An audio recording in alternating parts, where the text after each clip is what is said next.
And thank you for joining us this morning. Let us pray. Most kind and loving Father, we thank you for giving us the health and strength to gather this morning in this workshop, Lord.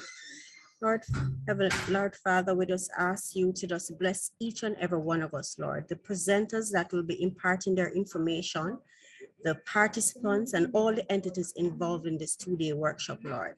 Heavenly Father, we just ask for your blessings over the proceedings, and we ask that whatever we set out, whatever the goals that we have in place to impart and share the information, you just help us to achieve that, Lord Jesus.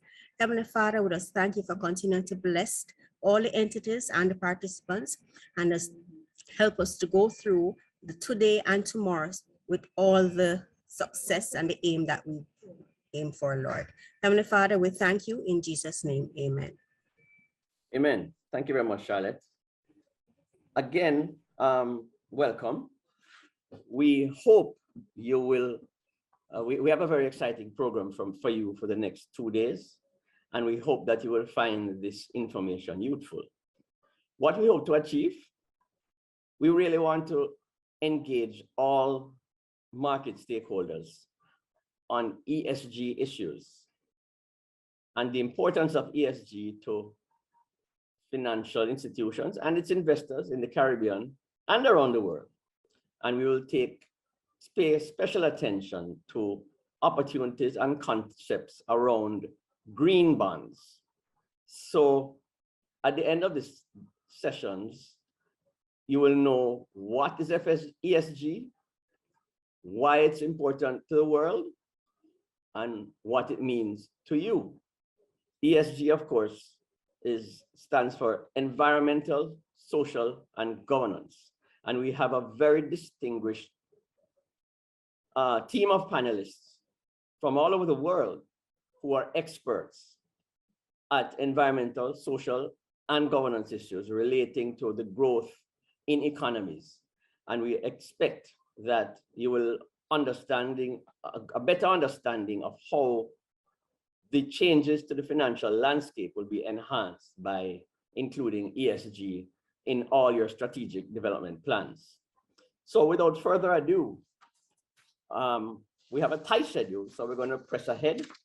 At the end of each session, you can put your questions in the chat or identify yourself by raising your hand, and we will allow a couple of questions for the panelist or the presenter. The first presenter is Dr. Axel Kravatsky, who is a managing partner of Syntegra ESG and the practice lead for purposeful governance and strategy. He has worked with boards of directors, committees, and executives over 20 years, advising and guiding leaders on how to develop, activate, and amplify the power of their brand and people positively to impact society and the natural environment profitably. He specializes in financial, state-owned enterprise, utilities, and not-for-profit entities. Axel is the founding chairman of the Caribbean Corporate Governance Institute, CCGI, and has also initiated development of the TNT Corporate Governance Code in 2013 and led the development of the first and only accredited corporate governance training program in the Caribbean region. He has also worked in the Caribbean, Europe, and the USA with senior managers and board members on leadership development, and as well as worked as a consultant on boards and governments for corporate governance reform. And we have the pleasure of Dr. Axel Kravatsky's participation today. And welcome, Axel, over to you. Thank you very much, Andre, and thank you so much for the invitation. It's a pleasure, and it's a very exciting time because there is so much happening. There is so much change all around us. Some of it is frightening as the signs of the change in the climate, changes in biodiversity, changes in a number of dimensions are accelerating and bringing about ever greater changes in the natural environment and in the social context. And from a business perspective, this change is both a time of danger as well as a time of opportunity. And these danger and these opportunities are now so much in focus all around the world that there are new standards, new guidance, new approaches to governance that are being developed and that are coming fast down the pipeline. And in this webinar, in this brief session, I'm going to take a broad overview of the overall, the wider changes, focusing on a couple of highlights from the Caribbean as well, and then coming to the regulations, so highlighting the main regulations that you can expect and their implications. And then I'm going to finish off by focusing on different ways that companies in the Caribbean approach this, right? And so I'm not going to focus specifically on bonds. I'm going to focus on the broad context, and then bonds is one sub component of this.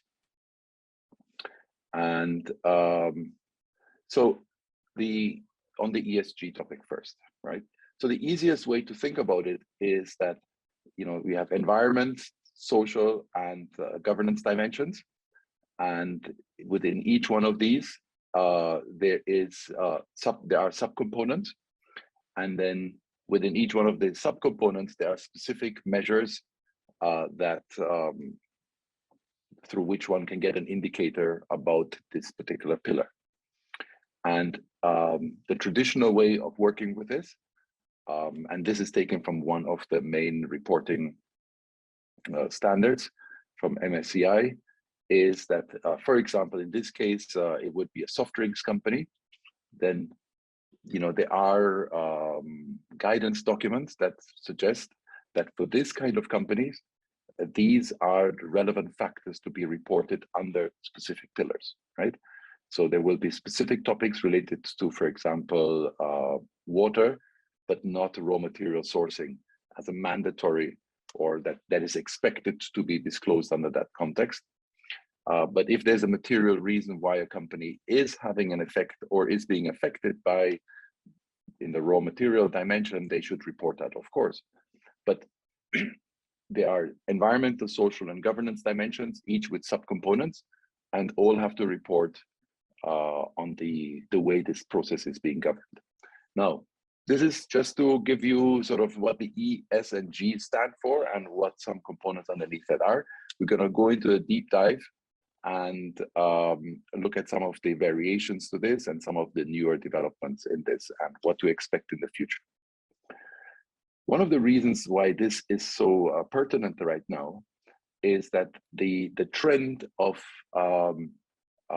funds that have either partial or dedicated objectives to make an impact. So not only a return, and not only a financial return, but also have, or these are actually in companies that are taking environmental, social, and governance risk to a higher level. So they are focusing at least on the impact on the organization. So what are the risks that these changes have on the organization? And some of them, particularly in Europe, some categories are also seeking to make a positive impact on it, on a category of an environmental or social dimension, okay? So we already see that there is a differentiation between impact from the outside to the inside of the organization. So all companies, all organizations are facing risks due to changes in the environmental and social dimensions. And some choose to also create positive impacts in the environmental and social dimensions. And they are being regulated then for that aspect as well.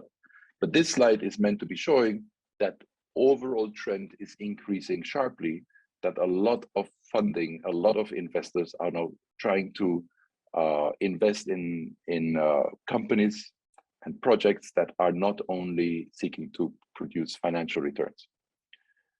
In the debt market, you can see a similar trend, and a newer figure of this would show that after COVID, the social dimensions have increased by a lot as well.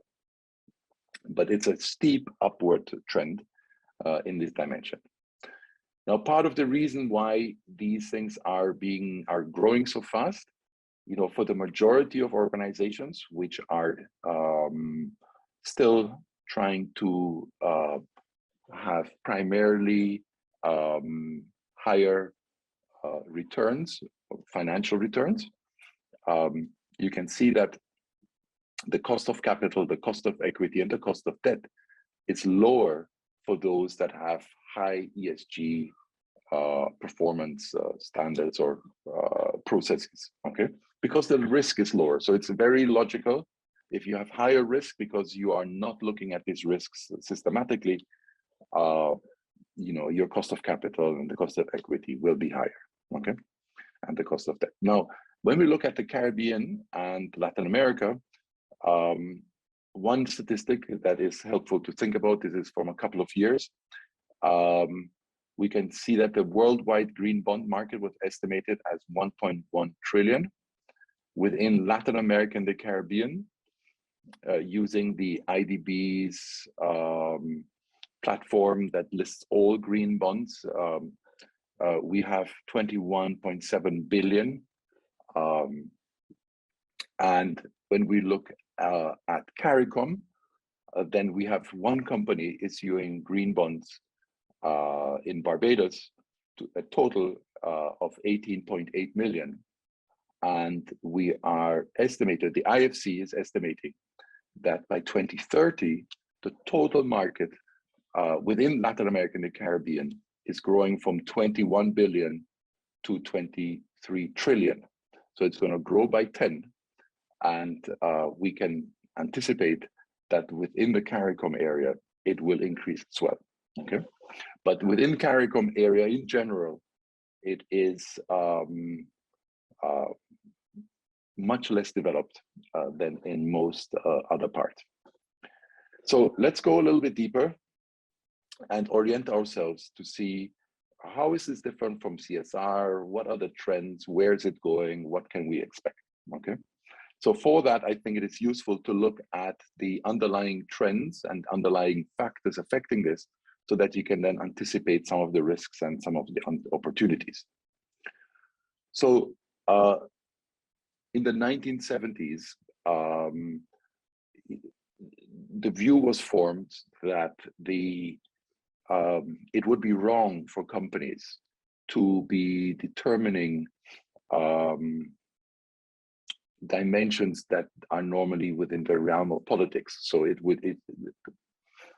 is for a democracy through Parliament and in the US through Congress to determine general policies, and then companies should abide by those generally formed policies. And it should not be companies that take the law into their own hands and determine on their own reason that that is what a good outcome is. And so that was part of the rationale for Milton Friedman to say that really companies should just focus on making, being efficient, effective in producing profit within the constraints given by the law. And this has now changed by quite a lot. And we're going to look at some of the reasons why that has changed and what the effects of that are. But basically now we have been moving away from this, though the majority of organizations and approaches are still shareholder centric and are focusing primarily on higher returns for shareholder by being responsible. So CSR by itself and CSR initiative, Milton Friedman had nothing theoretically against CSR activities as long as they increase profit, as long as it produces a more conducive environment, but it is not by an end in itself to actually have a positive effect. That was out of scope, okay? So that is one important aspect. Another important aspect that has also dominated our thinking for a long time, and particularly financial market, is the modern portfolio theory. And here, this has been so effective that Harry Markowitz received a Nobel Prize for this theory. And a lot of the mutual funds that are currently operating all around the world, including the Caribbean, are basically using his theory and his approach, and are being very successful with it. Because as Harry Markowitz always said, his theory does not explain everything. It explains and enables companies to make use of about 60 to 25% of the variability of the risks. Okay, so the alpha risks. So using his approach, in which you diversify companies in your portfolio, you're able to hedge against these risks, and you can achieve returns of that you determine. The important thing to note is that 75 to 94% of the risks that these companies are facing are not being captured by his theory, and they are not captured in that approach. And as funds and companies are growing larger and larger, there is nowhere to diversify out of this. So you are capturing basically the entire market, and you can't diversify out of it. So you are captured within this risk. And now it becomes more important to take account of the beta dimension, the beta risk as well, okay? And so now a lot of organizations are not only seeking to optimize from the from this alpha risk perspective, but they're also trying to actually improve the market in order to then have higher returns, okay? So that is why from BlackRock and many other organizations' perspective, there is no conflict, because actually being responsible will return in higher profits, okay? Because you are facing all these risks, and now it is seeking to impact the system itself, okay? So, but these two myths, so one in terms of the shareholder primacy and the profit motive as the single driving force, and then secondly, as to how you invest and what you focus on and how the system works. Those two things have really been shaken, and there is a lot of movement. But if we think of the world economy and even regional economies, and even in the Caribbean, sort of to think of the whole field of organizations, we can think of like the current Tour de France, where you have a peloton of riders, and you have people in the very far back of this peloton. They are not in the middle field, they are just in the back. They cannot see the middle field. They're riding as hard as they can. They compete amongst each other. They are happy when they're making some progress and are breaking away from that path. But in fact and in truth, they are very far behind the pack. Then you have a middle pack that is more competitive, and where people are trying to keep up with each other, and they're looking at each other. They're very, working very much in team, trying to work together and get their riders up. And companies are working collaboratively and so forth to get advantages. But overall, they're still in the middle. And then there are people up front who have realized it's a different game. They are changing their business models. They're taking new opportunities. They're going into new businesses, and are questioning the very fundamentals of what they're doing. And those are the ones who are creating new leadership positions and who are in front of this whole thing. Now, there are those who believe that, they don't need to really look at too much else. They already understand the markets. These are small markets in the Caribbean. I know everybody. These are all the people that I'm connected with. Anything that is published, I already know before it is published anyway. And so I'll do it if it is conformance, but really, I know the answer to this. So it's a complete reliance on the star and the sort of the lead cowboy. Then there are other organizations that are more formal and that are engaging their boards and are engaging in a much more formal kind of way. But that formality, while it may look serious, is actually maybe seriously leading into the abyss. Not only them, but us collectively, because they are in an assured way leading to the wrong place. Because if it is not actually creating a more resilient company and a more resilient world, but they are assured leading to the abyss, that is not very helpful. So that is why there is so much change happening in boards. And I'm not saying that the boards need to look like this, but at least they look more open. They need to be more diverse. The skills need to be different because the topics have changed and things are really moving to completely new ways. So there are 6 disruptions in this. I'm going to pick up a little bit the pace now. There are 6 disruptions that you should not ignore. The first thing is that there are big digital technological changes, okay? And this is changing consumer behavior. They're able to compare, they're able to see, they're much more sensitive. Expectations have changed, and investors have also a lot more information at their disposal and are asking questions and are able to compare. So it has really changed that. On the environmental side, big changes are happening. So for in this graph, you see from the left to the right, you see 100,000 years. This last period here in the bubble, that is 10,000 years. So what has happened, and we, humans have existed for 200,000 to 300,000 years, right? So human existence goes beyond and before this graph. But humans for the 200, 300,000 years have lived in a time of huge temperature variability. So where in 1 decade, it moved up by 10 degrees plus minus, really a lot of change. But then 10,000 years ago, humanity entered into what geologists call the Holocene, and a remarkable stability. Temperatures just change between plus minus 1 degree, okay?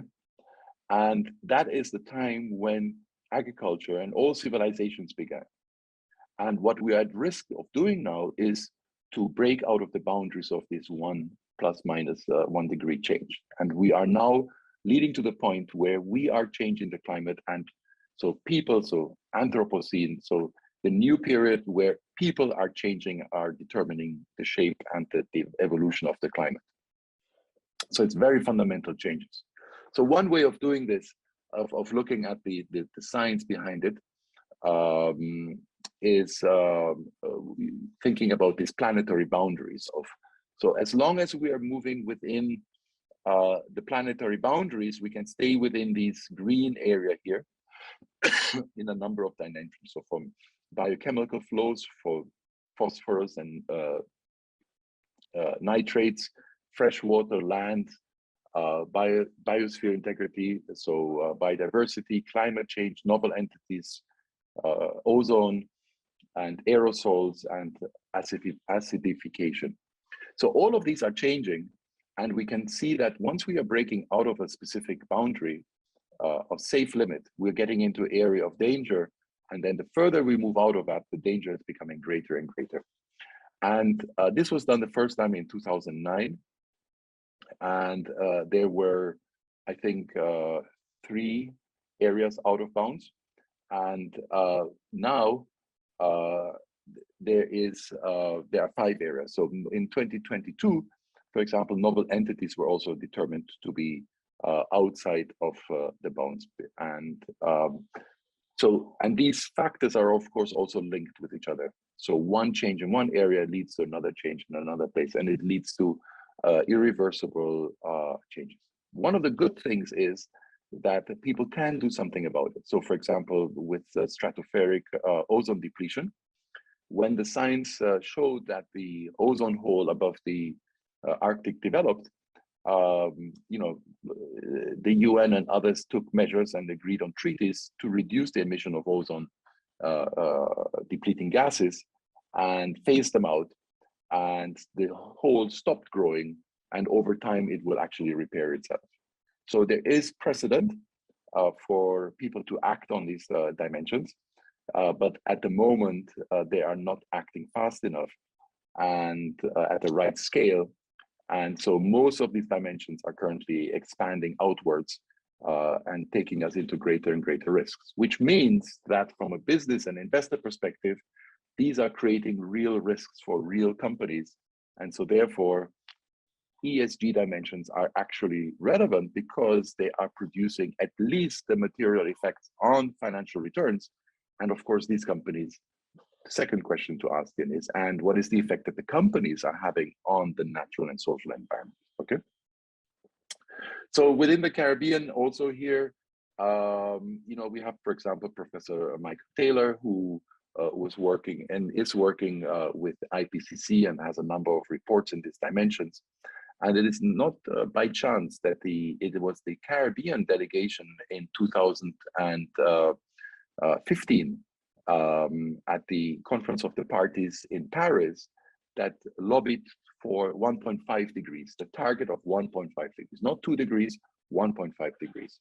And the slogan of 1.5 to stay alive was developed by the Caribbean delegation, and it was achieved. So the world had agreed to limit it as far as possible to 1.5 degrees. So right now we are maybe around getting close to 1.2 degrees. And even 1.5 degrees, right, is only half a chance of a livable future, right? So this is not saying it will continue as normal, but it will be definitely big changes, but it's livable, all right? So when we think, for example, that at 1.5 degrees, we will have destroyed 70 to 90% of corals, and at 2 degrees, we will have destroyed 99% of corals, then it gives you a sense as to the kind of changes that these changes in temperatures can and will bring about, okay? When it comes to biodiversity, we have used up more than 40% of the natural capital stock, and we have not created the kind of welfare improvements or alternative ways of generating well-being. And so we are depleting resources, and partly because we are actually, governments are often funding this depletion through subsidies. So for a large extent, companies, for example, are not asked to report on any impact, far less on measuring this impact or the value of what they're doing. So many companies are thinking that if they have a financial profit that excludes any measures of environmental damage they may have done, it's profit. We can count it as that. Law didn't, society didn't say that, you need to count it. So therefore, as far as I'm concerned, it all is good. And so this large study just went into details for that. So overall, as a humanity, we are at the brink of irreversible and large changes. And so the race is really on in order to avert that catastrophe, Now, where is it likely to go? How is it looking? So in order to be 1.5 degree consistent, we would have to have this trajectory in terms of greenhouse gas emissions, right? So, we need to drop it immediately, and we need to drop it consistently, and we need to get to zero by 2050. And that means we need to halve it by 2030. But the targets that countries, including Caribbean countries, have proposed in Glasgow last year are leaving a large gap. So there's more being produced according to the commitments made. So therefore, everybody's looking at the next conference of the parties in Sharm el-Sheikh in November to see whether they are improving and making their targets more ambitious. But right now, going to 2.5 to 2.9 degrees Celsius is the likely scenario. And because it is based on the actual actions and policies of governments. And it was only earlier this year that the World Meteorological Organization said that in the next 3 years, there's a 50% chance that one of the next 3 years will see an average temperature 1.5 degree higher than at the compared to pre-industrial levels. In other words, that 1.5 degree that we seek to stay within, we will temporarily surpass it. It's possible, likely for us to temporarily surpass it in the next 3 years. Okay, it will come down again. It will not stay necessarily immediately there, but basically all scientific predictions about the movement are being confirmed in their worst case scenario kind of thing. The risks are increasing, and that is why these environmental social risks need to be taken seriously and the opportunities captured. So when it comes to global fossil fuel production, the gap is equally, staggeringly large. So we need to be going down to this purple line in order to be with 1.5. But at the present, what we are currently planning and projecting is still going up. Okay, and right. So from if you look at the social dimensions, then we're going just a couple of snapshots from this report. It does not specifically include Caribbean countries, but it gives you, it's still quite diverse. And the main trend is that the trust that people have in institutions is decreasing. So for government and media, it has decreased over the last year. NGOs, it has increased a little bit. And business, it has remained constant, and 60% would be, according to Edelman, let's say, it's a trusted organization, right? And when it comes to being able to solve societal problems, so this is the topic of Friedman, let other people solve that, but people do not believe that governments are able to solve these problems, right? So the importance of business and organizations in acting responsibly and determining collectively, not only independently of each other, but also to collectively agreed scientific standards is increasingly important. And when it comes to governments, to businesses, for example, you can also see that in general, CEOs as a group are not particularly trusted. But when it comes to the company internal CEO, they trust it a little bit more. So the closer home, we trust it more. Scientists and colleagues are still more trusted. So this presented things sort of in pillars, but things are much more connected. So when we think about, for example, the Sustainable Development Goals, there are 17 of them. They're interdependent. And one way of thinking of this interdependence is to think that we're all part of this biosphere reserve.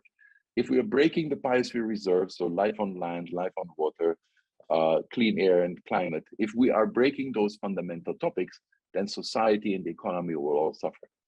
So we cannot just think of just one slice and say, well, nothing else considered affects us. And that is why, and this is now, I think, being seen by most organizations. And that is why this has taken up so much. In 2007, the term ESG itself came about in about 2007, was used, let's say, formally the first time in 2007 by the UN in relation to this principles of responsible investing. And it basically led to an agreement to say that we should incorporate this issue in decision makers, we should be active, we should disclose, we should promote collective acceptance of these principles, we need to work together, and we're going to report on the progress that we're making.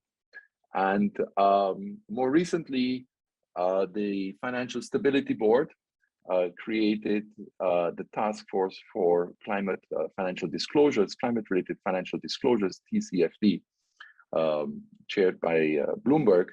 And it has been adopted by quite a lot of organizations, and some countries like New Zealand have made it mandatory reporting, listed companies, and in the UK is planning to also make it mandatory. But it is basically a common framework as it relates to climate-related dimensions that is widely accepted now. And it is relating to the risks that the external changes are having onto the companies themselves. So we can think of risks and opportunities. Amongst the risks, there are transition risks and physical risks. So the transition risks are because legal and policy dimensions are changing. So we're going to deep dive into that in a little bit in terms of the, as it relates to regulations, but technology, markets, reputation, all of these are changing. So a lot of organizations are now saying that, so in the Caribbean, for example, at the moment, there are, one could say no regulations other than environmental laws that were there before. But from an investor perspective, no stock exchange, no central banks are not yet really acting on this. Everybody's aware of it. Everybody thinks it should be done. And I think the Jamaica Stock Exchange is evaluating and looking at this in the most coherent, purposeful, and determined way, and is launching the green bonds, and is moving in that direction.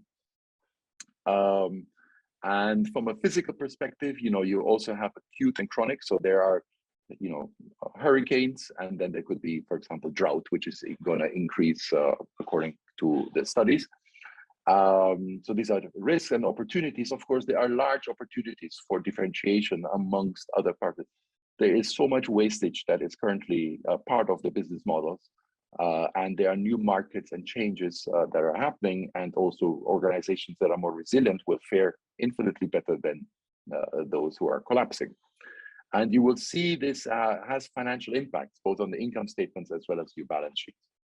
So there are huge investments expected to meet these climate objectives. And I mentioned the initiative at the Jamaica Stock Exchange, where last year the Green Bond Project was launched, and but other countries, including the Dominica and others, are seeking to work together in this initiative in order to, for example, finance the nationally determined contributions to meeting climate change targets. Now let's go a little bit into the regulations, right? So it's helpful to think about two broad categories of ESG reporting frameworks, okay? And so all of the ESG, if you think about it from where it comes from an investor-driven perspective, to say that we would like to shape our investments to be aligned with development, and to do that, we should take into account environmental and social dimensions. And the governance function itself is posing risks as itself, but also the way it treats the environmental and social dimensions, okay? Because it enables the E and the S. Okay, so it makes sense to do that. Now, there's one category that is focusing on enterprise value that says, yes, I know that we have an impact, but as far as the reporting, I only want you need to report. So this mandatory. So a lot of these changes, the big part of the big thing is that there has been voluntary reporting, for example, by the Global Reporting Initiative and others. The ESG is not new, sustainability is not new. But what is happening is that the voluntary part is now becoming more mandatory and is becoming also audited, okay? So it's not enough to put a picture and say that we have done well, but okay, where's the source record for this? And how well have you done? And exactly what have you done? And so the same rigor that you have for financial disclosures, you will need for all the environmental and social dimensions as well. And it's starting with the climate, and it will expand to the other areas. And I will go into some detail now. But the IFRS, I think it is just now, actually, at the end of, I think it is exactly this week, that the Value from Reporting Foundation is closing and fully merged into the, which itself was the integration of the Sustainability Accounting Standards Board, SASB, and the IIRC on developed integrated reporting. So that is coming into IFRS, and IFRS is developing two new standards, which I will speak to, and they are, and TCFD is continuing. The U.S. Security and Exchange Commission is currently also has proposed regulatory changes under consultation, which are building on the TCFD and are consistent with that. In some ways, go beyond it, and so we look at that just a little bit. And then the second category has this as a baseline to say, yes, there is going to be a material financial impact on the organization, and the organization also has a material impact on its context. So it has an impact on the environment that it is part of, and it has an impact on societies that it is part of. And so the EU regulations are more aligned with the GRI and are basically taking this sustainable development perspective. And so it has this double direction. And, part of the discussion, sort of heated discussion on LinkedIn and other fora is, that the IFRS, for example, uses the word sustainability in its term, but many of the topics that it is and the way it is being currently proposed to be addressed is not consistent with sustainability as it is commonly defined. But it's all moving right now, and it is all moving forward, and there's also going to be alignment. But generally speaking, we can say that the European standards and the consistent with the GRI will have a higher level because they include the double materiality dimensions. Okay, so a quick overview, can't go into great detail for all the EU aspects, but just know that there is a European Green Deal that has huge investments and huge regulations with it, right? Because the aim is to make the European Union greenhouse net zero by 2050, and to decouple economic growth from resource use, and to leave no place and no person behind. Okay, so there's going to be huge subsidies, huge investments, and huge regulation. And these are coming out fast and furious right now. And the big thing is that, for example, there is a taxonomy. So everybody now says, look, we need some classifications. You can't just say it is green. You can't just say it is sustainable and have no basis for saying that. And what you define may not be what I define. And so having taxonomies of various kinds is very important. And then people reporting in accordance with that. So a lot of the organizations that are subject to these regulations, which is a much greater number now, and also their suppliers, because they are being impacted by those who need to report, need to, for example, say what proportion of your CapEx and OpEx are consistent with this taxonomy, right? And then it is also there are also changes proposed to the due diligence or to the fiduciary duties of directors, and to include responsibility, for example, for their supply chain and for their environmental impacts. So this is the most hotly discussed topic, and we can expect some further delays. There have been delays already, but the draft standards for the CSRD are currently out for consultation, and they will come into force by 2024. And for those companies located outside the European Union, probably by 2028, that they have to report if they do business with the EU. But it's going to be an extended period, and it's going to be all of this also audited, right? So it's a different ball game. It is changing the nature of, but it's also changing, therefore, what boards and governance processes are, because this is Excel sheet will not do, right? When it comes to IFRS, then the big story is that it has two standards. One is general sustainability related disclosures. So, for example, in this one, there's always going to be these four dimensions, which is the same as for the TCFD, for the Task Force for Climate-related Disclosures. So you have to disclose on governance. So what are your processes, controls, procedures to manage sustainability-related risks and opportunities, your strategy, how you manage risk, and what are the metrics and targets that you have for this, okay? And the reason why the big four are all investing kind of $1 billion each and are buying up companies and are ramping up, and everybody changes their name from anything to ESG, is because these things need to be audited. And so it's a huge, there's a great scarcity in people who actually know the substance of it, because now it's not only financial, we actually need to look at the substance of environmental and social dimensions. So there's huge demand, and there's going to be a huge differentiation between those who are able to make the turn and those who will not. And then there is a second standard also as an exposure draft issued on end of March.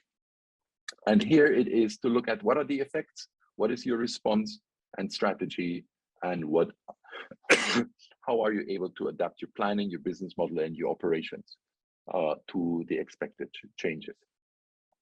And the US Security and Exchange Commission is currently also doing a consultation on this. And so there's a, how do they govern, what are the risks, what are the processes, what is the material impact.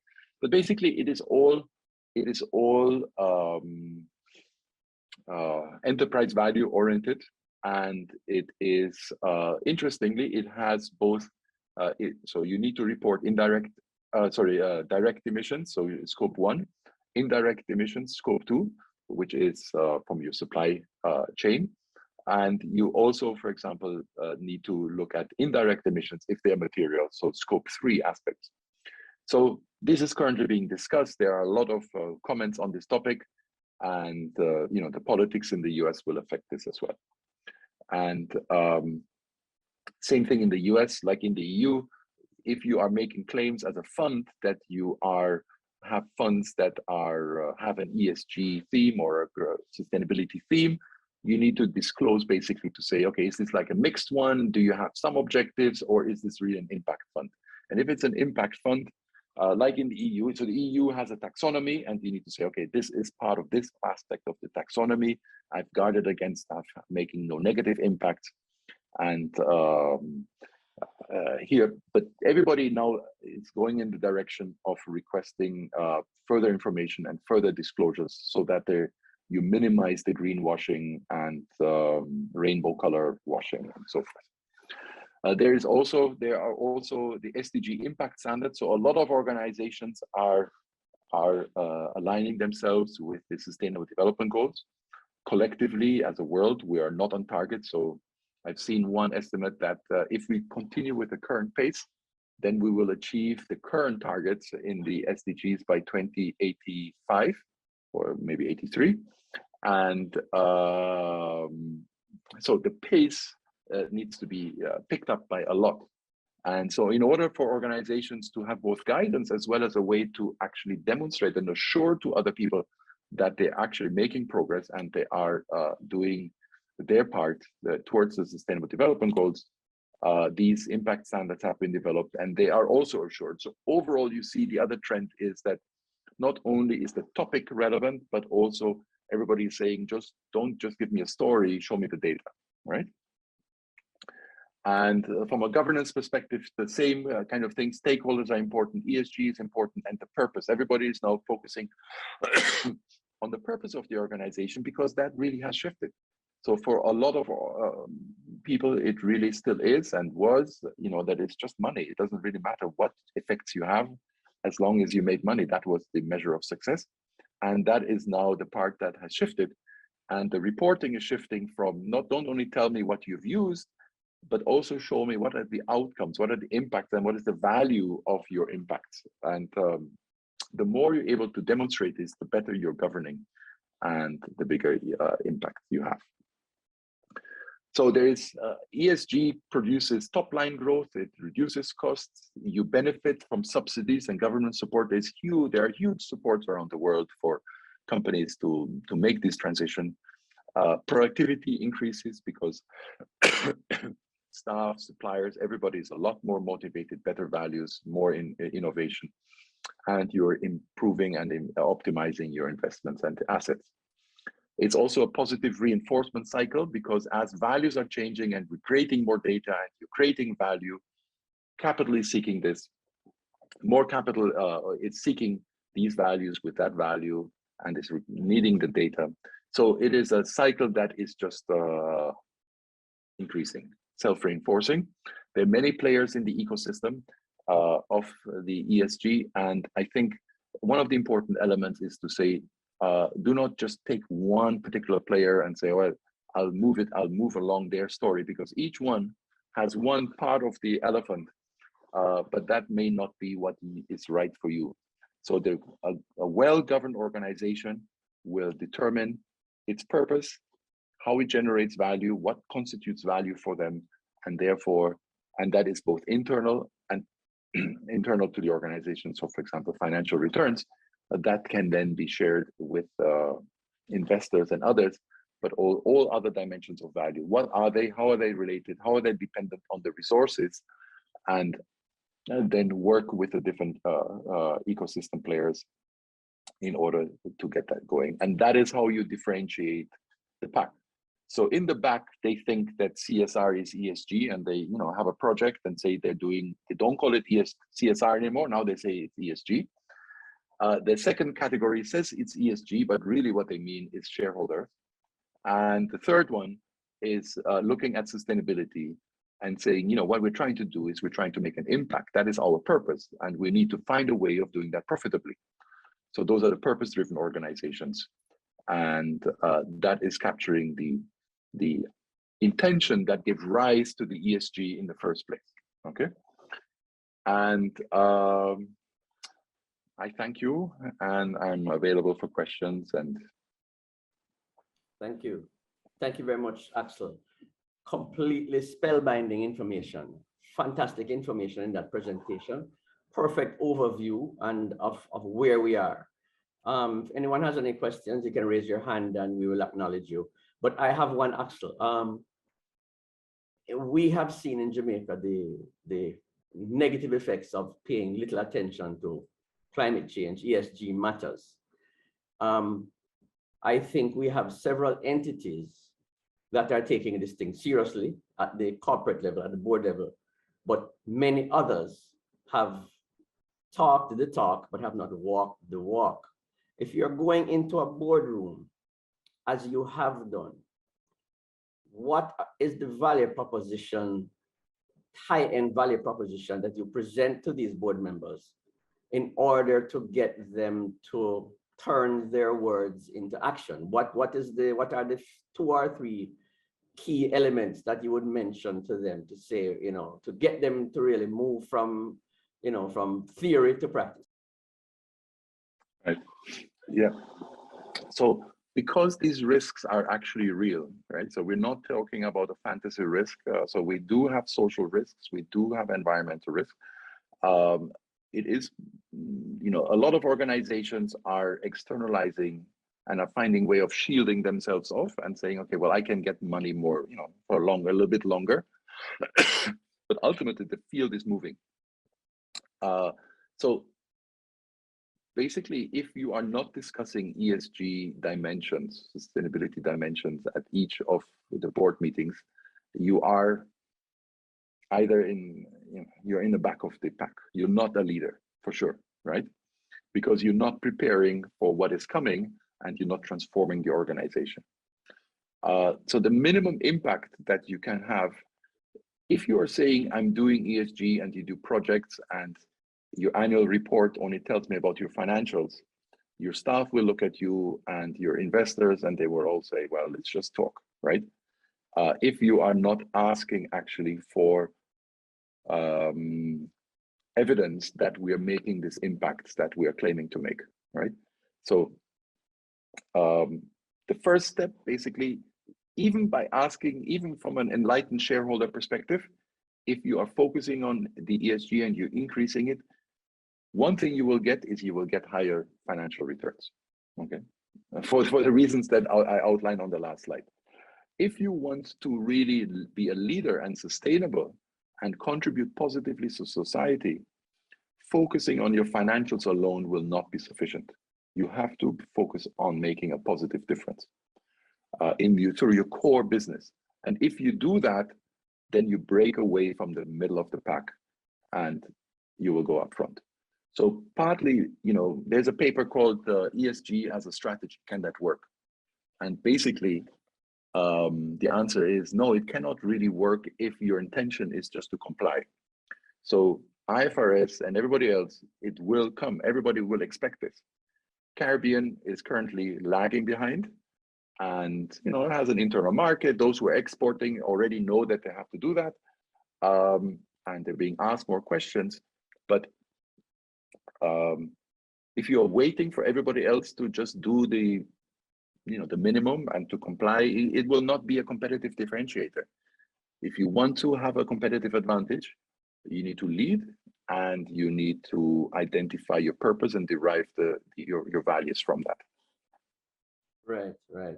It's in many cases, it's a rewrite of the strategic plans of these organizations. And that is, is time consuming, and it takes away sometimes from the productive activity of generating profits, like you say. So really, we have to consider, in my mind, using some kind of real shock treatment in order to move the needle away from theory to practice. Right. Yeah. I think that is definitely where we have to go. And in order to get ESG on the top part of any agenda of every board meeting, we really have to get drastic. Yes. All right. Thank you very much, Axel. Fantastic presentation. Persons are asking if we will have the program available online, and the answer is yes. Later down in the day, I will confirm when that is available. Axel has just put his email address and his phone number in the chat. So those of you who have other questions, in the interest of time, you can follow up. And Axel has committed to making his best effort to respond to all of your queries in good time. So thank you very much, Axel. Excellent information. And I think we really need to share this information in a wider audience. And we're thankful for the 112 people online here right now. So thank you very much again, Axel. Thank you. Our next presenter, thank you very much, Axel, again. Our next presenter, as we move on, is Marina Barkey from the Climate Bonds Initiative, who will give us an introduction to ESG. Marina is currently Climate Bonds LATAM Stakeholder Relations Manager. She's a public affairs professional with more than 15 years experience working with government and institutional affairs. She's a stakeholder mapping expert. She specializes in political engagement and risk analysis. Currently, Marina leads on the Climate Bond Stakeholder Relations agenda in the Latin America and the Caribbean region, focusing on market development, strategic alliances, and stock exchanges. Marina has also worked as a public affairs consultant, Concordia, managing projects in biotechnology, software, health sector. Previously, she worked for a multinational construction company for the New Zealand Embassy in Brasilia. She holds a BA in Public Relations and Public Policy Management and an MPA from the Brazilian Institute of Education, Development, and Research.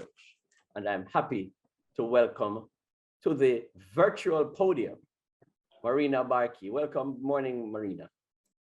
Morning, Andre. Thank you very much for the introduction and for the invitation.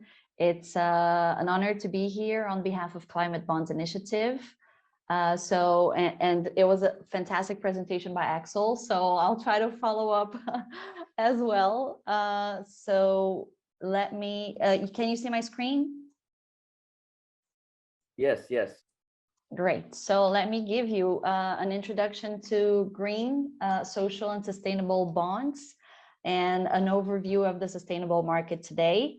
And then tomorrow I'll go into more detail about opportunities and hurdles of this market in the Caribbean and in Latin America. So the Climate Bonds Initiative, who we are a global organization, not for profit, and we try to mobilize debt capital markets for climate solutions. So Climate Bonds supports these long-term investments to help countries and corporates move from a heavy carbon economy to a low carbon economy in line with the Paris Agreement. And, as Axel mentioned, try and keep in line and below 1.5 degrees and not 2, as we know how serious that is. So we work in 3 streams, basically, mostly. So developing international green markets, we support governments, but we also support, as I said, companies and corporates who are trying to enter this market by issuing green bonds. we coordinate and define a standard and certification process of green instruments. So I'm going to go into in depth about this later on, but climate bonds was one of the first to establish the criteria and definition of what can be considered green in the debt capital markets. And we also work with the market intelligence. So we have the biggest database for green bonds in the world. We also do a lot of analysis, market research.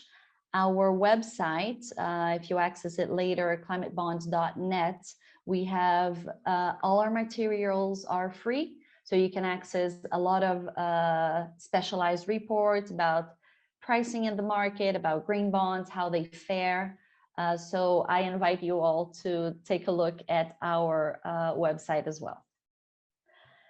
So just to give an overview of the different types of labels that we have in the financial markets, as we know, the global bond market, the traditional bond market, is huge. It stands currently at $130 trillion. And within that universe of finance, where we have, you see the vanilla or traditional bonds and loans, we have then another universe of sustainable finance and then green finance within that. So sustainable finance is the instruments that are linked to objectives that can be very specific. So for example, during the pandemic, we saw a new type of instrument coming to market, which was the pandemic bonds. And they helped countries, for example, governments issued pandemic bonds here in Latin America. For example, Peru was one of them, where the use of proceeds for these bonds are going to help tackle the obstacles and the hurdles that the pandemic imposed. We also have social bonds, which I think Axel touched on. So social bonds are those which objectives are directly linked to improving social situations. So for example, for infrastructure, improving living conditions for people. And in that universe, we also have, so green finance, which is where climate bonds started, defining the standards and certification. So the green bonds are the bonds which use of proceeds, so very specific bonds, are directly impactful on climate. So they bring a direct benefit to climate. And this is where they help either a company or a country help achieve their climate goals.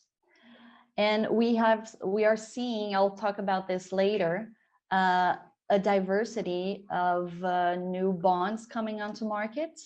So we're going to see that soon. And we are seeing not just green bonds, but also transition bonds, which are the ones that help hard to abate sectors, like, for example, cement, steel, basic chemicals, reach, the transition to a lower emission economy. Let me show you now a quick video about what is a green bond. Andre, if you can't hear by any chance, can you please let me know? I'm gonna press play now. What is a green bond? Green bonds are standard bonds with a bonus green feature. Issuing bonds is one way for corporates, banks, or governments to raise money. A bond functions as a loan between issuers and investors. The investor agrees to give the issuer a certain amount of money for a specific period of time. In exchange, the investor receives periodic interest payments. It works the same with green bonds. However, all the money raised must be used to fund projects that have positive environmental or climate benefits. Green bonds, for example, can be used to fund improvements in transport infrastructure, agricultural production, and renewable energy generation projects. The green bond market has experienced a dramatic growth over the past few years, reaching over $258 billion of issuance in 2019 alone. Today, governments and corporations recognise that the transition from a brown to green economy benefits both issuers and investors. To learn more about the benefits of issuing and investing in green bonds, visit www.climatebonds.net. So this is just another one of our materials and resources that we have available. We also have a YouTube channel. So if you go to YouTube and you type Climate Bonds Initiative, you should be able to find all our past webinars and these little self-explanatory videos, and they're really, really good. So as I was saying, green sustainability and social bonds, the GSS bonds. What are they and what are the differences between them? So green, as I was saying, is a bond where the project or assets have clear environmental benefits. So they help reduce greenhouse gas emission. These are the only ones that climate bonds can certify at the moment. And we don't certify companies or entities at the moment. We certify the transaction. So all the labeling, when you call a bond green or sustainable or social, everything happens at the financial transaction level, not at entity level. So when we certify a green bond, it means that a bond issued by a company is considered in line with everything that it's set out to do. All these bonds we focus on the use of proceeds. So the allocation needs to be really clear on what the bond is going to fund for that company. Social, as I said, projects or assets with social benefits like basic infrastructure. And sustainability bonds are a combination, are bonds with a combination of both green and social aspects. So they can have both an impact on water infrastructure in terms of cleaning water source and supporting a local community, for example, by building basic infrastructure, basic sanitation infrastructure, for example. Some benefits of issuing green bonds. So for companies or governments, there are some clear benefits that we have been seeing. So it increases investor demand, and investors are asking for more diversification. It improves relationships with debt providers. It improves reputation and brand equity, as long as a company that is issuing a green bond has a very clear narrative that is sustainable, that is solid. Then it helps investors really see that the company is serious about their commitments. It also increases integration between the finance and sustainability teams within a company, because they need to be in touch at all times throughout the issuance process. For investors, it complies with environmental regulations. So as you know, investors have been ever more, they have higher demands about compliance and environmental benefits being very clear. So green bonds, because they have such a well-established process from beginning to end, they make it very clear for investors that they are beneficial. They help also investors expand their investment portfolios and diversify products, as I was mentioning, and it removes the cost of environmental due diligence, for example, which is also something that is required for several bond issuances. And as a whole, for the whole system, it stimulates positive stock market reaction, improvements in financial performance for companies, foster green innovation. So we have seen a lot of these bonds fund new instruments and new technologies for companies. We see in Brazil a lot of green bonds issuing agriculture innovation. So how we can yield more from a crop and use less space. So, and obviously issue even less or zero greenhouse gas. And it helps, like I was saying, transition to a low carbon economy. And this is so important, as Axel, I think, mentioned, how it is important in the Caribbean and how the Caribbean nations are one of the first ones to be affected. So they're not high emitters of greenhouse gas, but they are the first ones to be affected by climate change. So there are systemic benefits to using green bonds to fund green resources. The green bond state of the market currently, it stands at 1.5 trillion issuances in cumulative volume. So since the beginning of the issuances around 2010, we've seen a lot of issuances, and they've been growing exponentially. So as you saw in the video, in 2019, it stood at 260 billion worldwide, and now it's at 1.5 trillion. So there's a lot of space to grow within the huge market that is the bond market. What we want to see is everyone using green bonds instead of traditional bonds, because they have a very clear, or GSS bonds in general, but obviously green that helps the environment directly. We have over 1,500 cumulative issuers in 78 countries. This was at the end of 2021. We've seen a few new issuers and countries coming to market.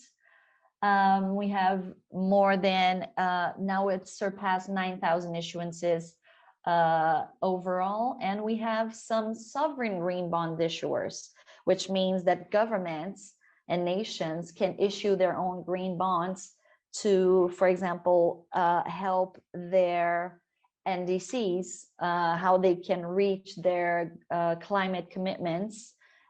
Green bonds is one of the instruments that can support a nation to do that. Here in Latin America, we have Chile as a huge green bond sovereign issuer. We have Mexico, and we also have Colombia, and Uruguay is also looking at issuing a sovereign sustainable bond, not green, but sustainable bond. So it will have green and social benefits. This is just to show a little bit of the evolution of the sustainable debt market. So looking a bit beyond green, how it's grown. And then we've had more than 16,000 GSS debt instruments with a cumulative volume of 2.8 trillion so far. And you can see here the breakdown of each of the categories. So green continues to lead the labeled debt market, but we see a lot of sustainability bonds being issued now, social bonds, and we now have the sustainability linked bonds, which are bonds that have very clear KPIs that have to be met in order for the bond to perform well, but they don't have the very clear use of proceeds established. But they are another type of instrument that helps diversify this market. And at the end of the day, this is what we want to see. We want to see a move away from the traditional bonds and more use of these labeled bond instruments. We are also seeing transition bonds being issued. Climate Bonds Initiative is working on the definition and standards of what is a transition bond, what can be considered a credible transition.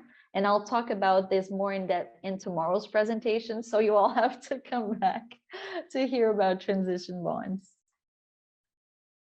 Here a closer look at the Latin America and Caribbean green bond market. So going back to green, we've seen more and more issuances as the years passed.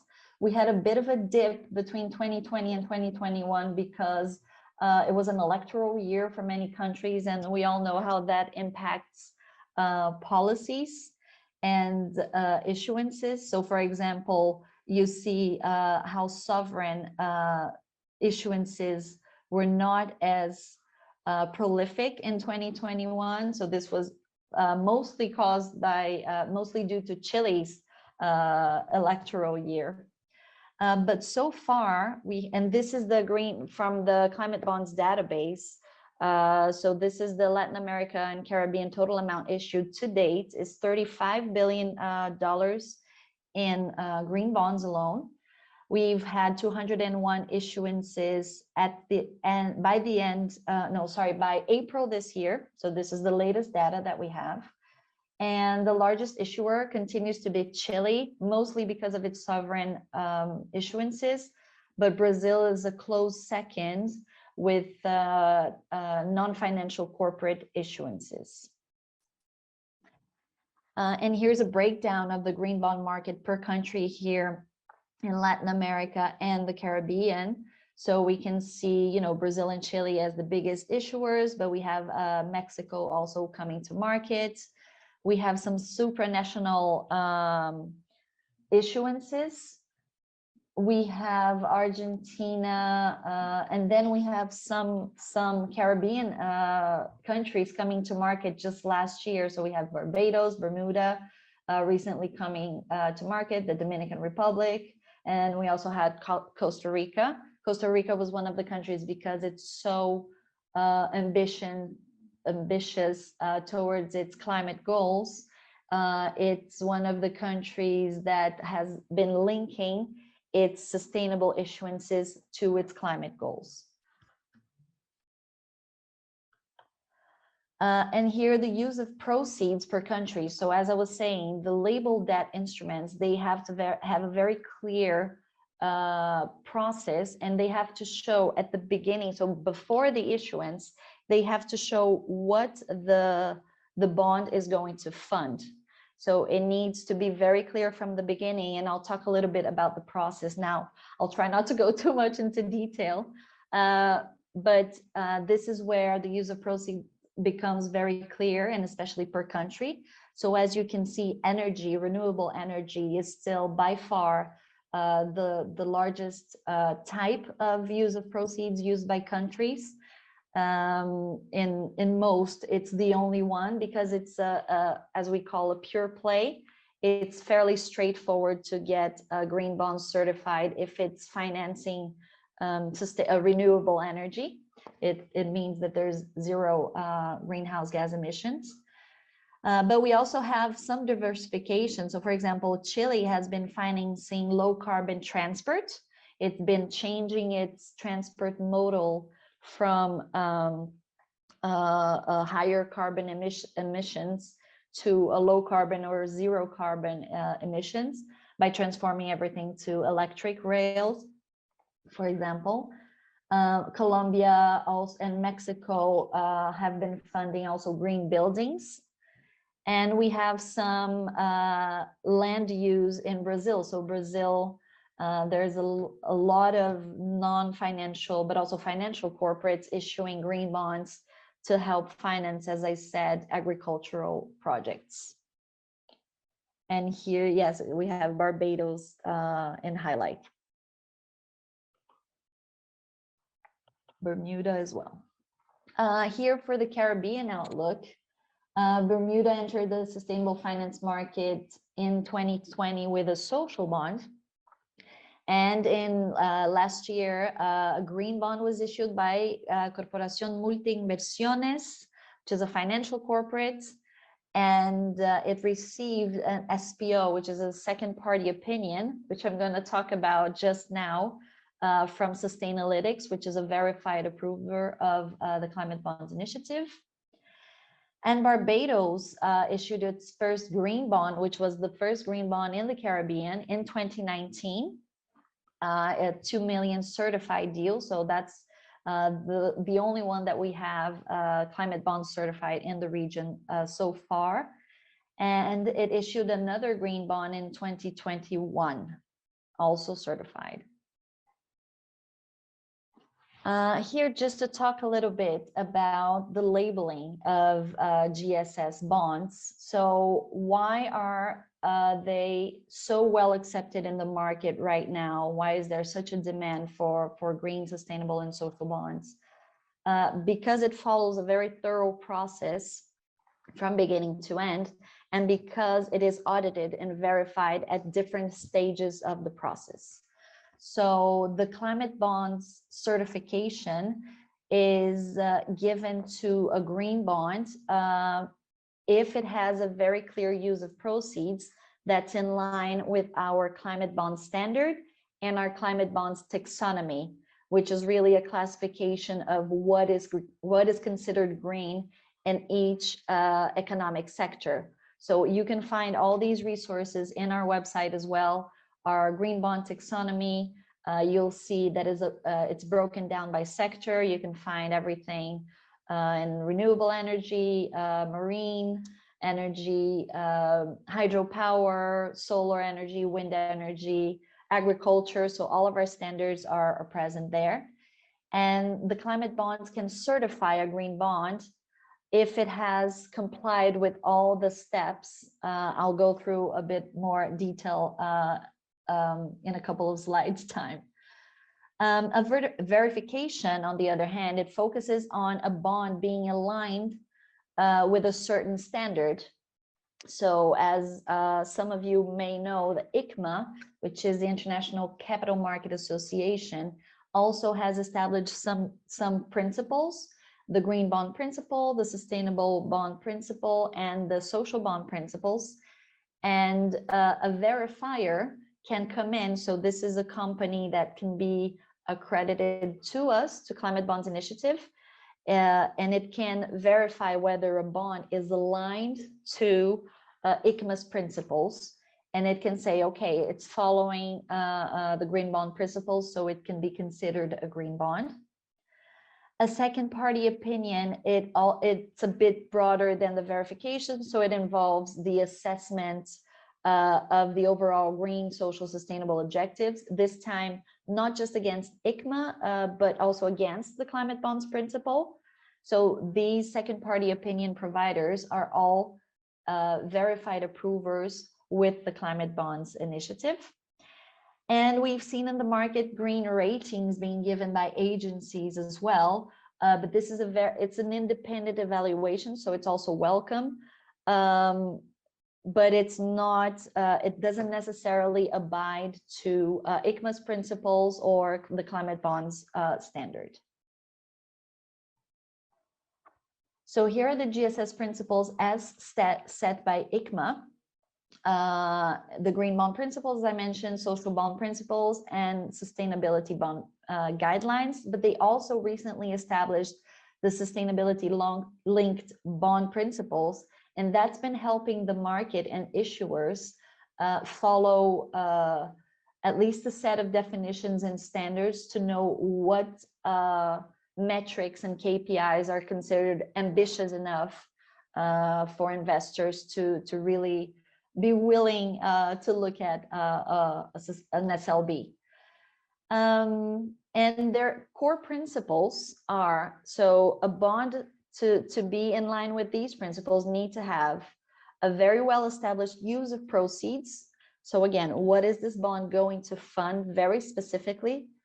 The process for project evaluation and selection. So what process was followed to make sure that the project and assets in this bond were aligned with the principles.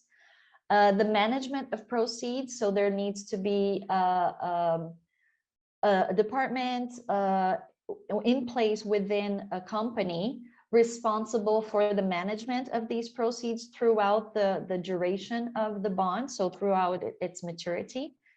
And reporting. So reporting is a key element of GSS bonds principles, because we need to have a pre-issuance report to make sure that the bond is going to align with all these principles, and a post-issuance report annually to make sure that it's still, the money is still being used to fund what it said it would. And this external review, as I said, is done by an independent party. And this is something that the climate bonds doesn't do, but we have our list of approved verifiers also in our website in case you want to be in touch with any of them. And we are present throughout this process. So because we're not for profit, what we really want to see is the whole market being educated on what green bonds are. So we're really available to answer any queries throughout the process. We know that sometimes the process can be slightly complex, but we're here to answer anything. The framework is also a key element of the green bond and the GSS issuance process, because it's a document that really sets the tone for how the bond for the process that the bond is going to follow. So it's usually a breakdown of the ICMA pillars. So it contains the strategy and objectives of the company. For example, let's say a company wants to issue a green bond. They will put together this framework and they'll say, okay, the company aims to be net zero by 2025. So this is what we're going to do to reach that goal. And within that, they need to bring the elements of the green bond or green bonds that will help support that narrative. So the process and evaluation needs to be there. The use of proceeds needs to be very clear, how the proceeds are going to be managed and how the annual reporting will be done. It can be done within the company's annual report. So there's no separate report that needs to be done. I'm almost at the end, so bear with me for just a few more minutes. Sure. But so the climate bond standard, as I was saying, and the certification. So this is the process that a company or a government needs to follow to have their green bonds certified against the climate bond standard. So as I said, these documents are all in our website, and obviously I'm going to leave the presentation, which can be shared with all the participants later, and all the links are here as well. So to have a green bond certified, a company needs to make sure that the proceeds that they want to fund are already contained in the climate bonds taxonomy and are aligned with the climate bond standard.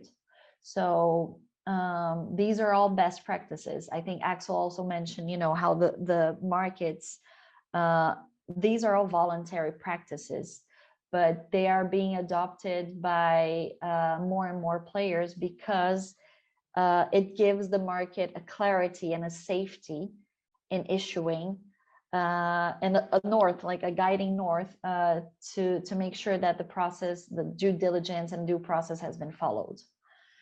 So the taxonomy is really a classification of climate-aligned projects and assets. And again, like I said, it helps the market understand what projects and assets can be considered green and in line with climate goals, sorry. And this is the certification process. So the issuer begins by preparing the bond like they would with any traditional bond. But for a green bond specifically, they need to identify the assets that meet a relevant criteria established in the taxonomy. Then they need to create the bond framework, as I was saying. The second step is to engage a verifier. This would be one of our approved verifiers. So the climate bonds does not, exactly to maintain our autonomy and independence in the process, we don't help with the structuring of the bond, but this can be done through through a verifier of ours. Then they get their bond certified and then they issue the bond. So it goes to markets. It receives a decision on whether the bond is following due diligence in all these processes.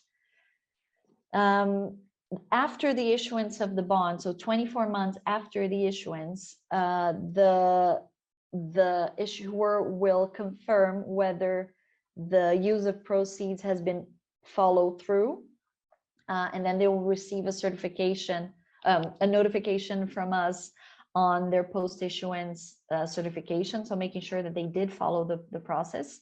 And then they need to report annually until the maturity of the bonds. So this obviously varies, but it can be, you know, from the very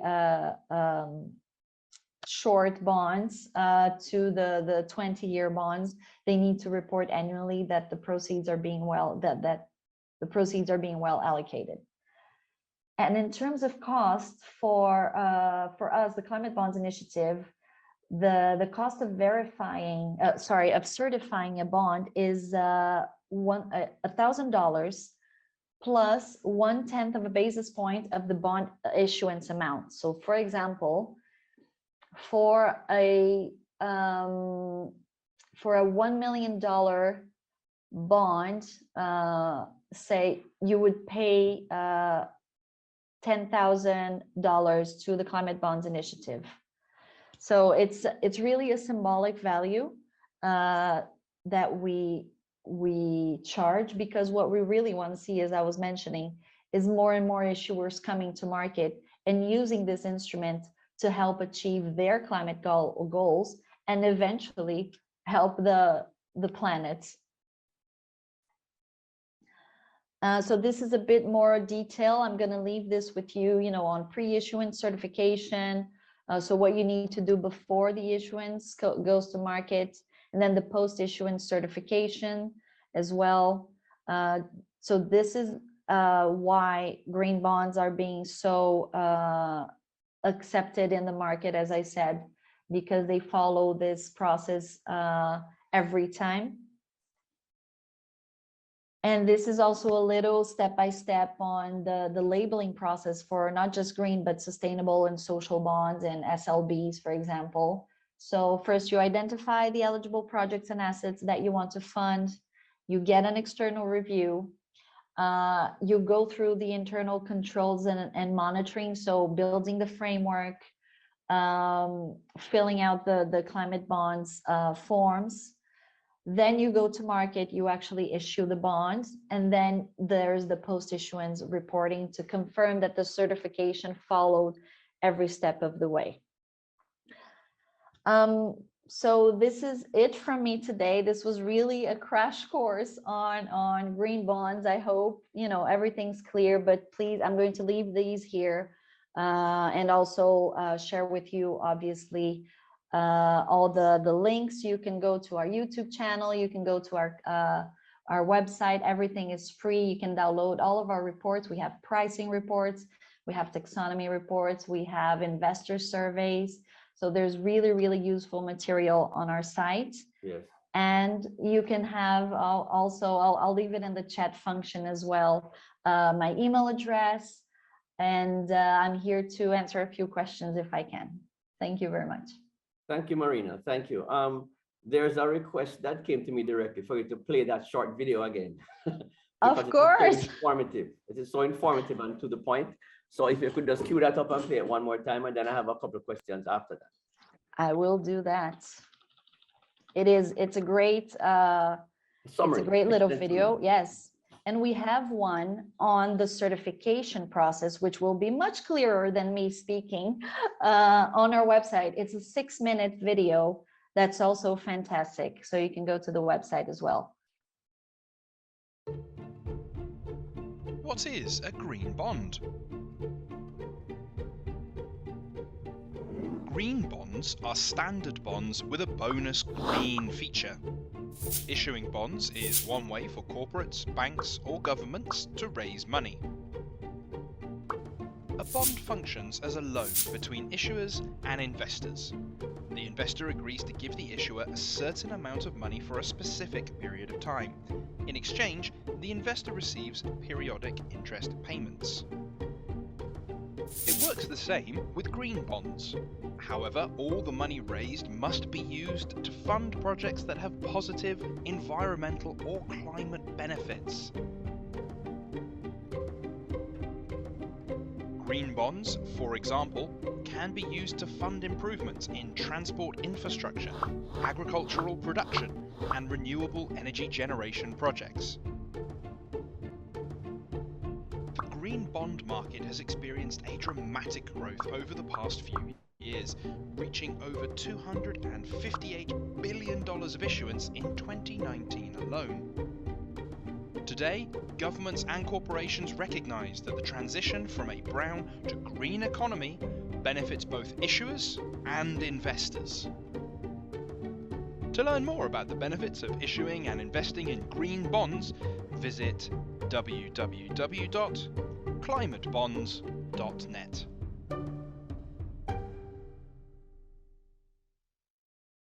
There you go. Thank you very much. The one question I have is the reporting process. You said that in the framework, the issuer has to report to the note holders annually. Is that a minimum standard? Because I'm wondering if when we implement same, we may want, yes, maybe a detailed annual report, but should there be, or could there be a half yearly or a quarterly, bite-sized update, or is it standard for only a year annual report? No, that's a great question. No, of course you can have, so the annual report is required for the green bond issuance process. It's considered best practice, as is all of this that I presented. But of course, if the issuer wants to report, biannually or quarterly, they're more than welcome to do so, especially for shorter bonds. Right. But yes, this is just best practice, and they can do so within the company's annual report. We see a lot of companies reporting on their sustainability practices, so they can do that within a portion, a sector of their annual report, for example. Okay, excellent. Next question. Are green bonds in other markets, Brazil, for example, issued at market prices, or are there any concessions for the one, for the issuer, or two, for the investor? Is the investor who is investing in sovereign bonds or in other corporate bonds, will they be getting the same sort of yields on green bonds? And if not, what is the incentive to what was used as the sort of the carrot to get them to invest in green bonds? That's an excellent question. So, in a very, very complex one, but let me try and break it down. So in terms of incentives, they vary by country. So you will have some countries which are beginning to establish some regulatory incentives to make sure that issuers are using more sustainable debt instruments instead of the traditional ones. So I think Chile is one of them. Chile is a good example of a very innovative government, because they have been issuing sovereign green bonds and sovereign sustainability bonds and they have issued the first SLB sovereign in the world. So Chile has been using green bonds to fund or refinance a lot of their local infrastructure. So this is one thing. Some governments are able to use sovereign bonds to do that.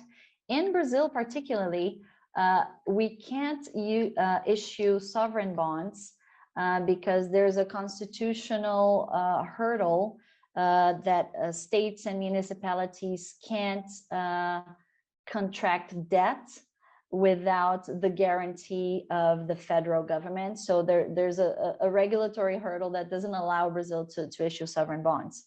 But there are incentives in place to make sure that some corporate issuers look at green bonds as an advantage over vanilla bonds. And in terms of pricing and differences in interest rates, for example, we at Climate Bonds, we've been very conservative at comparing the benefits of issuing a green bond against issuing a vanilla bond. Because we only look, when we're comparing the green against the traditional bonds, we have to make sure that we're comparing almost identical bonds, so that they've been issued in the same, let's say the same month, they have the same amount, that they have the same maturity, and only then do we say that they have a greenium, which is a term that the Climate Bonds also brought to market. So instead of a premium, which is what we see in some solid, well-performing bonds, we have been seeing some greenium for green and sustainable bonds, but we've been quite conservative, not to say, 100% sure that you will have lower interest rates when you issue a green bond.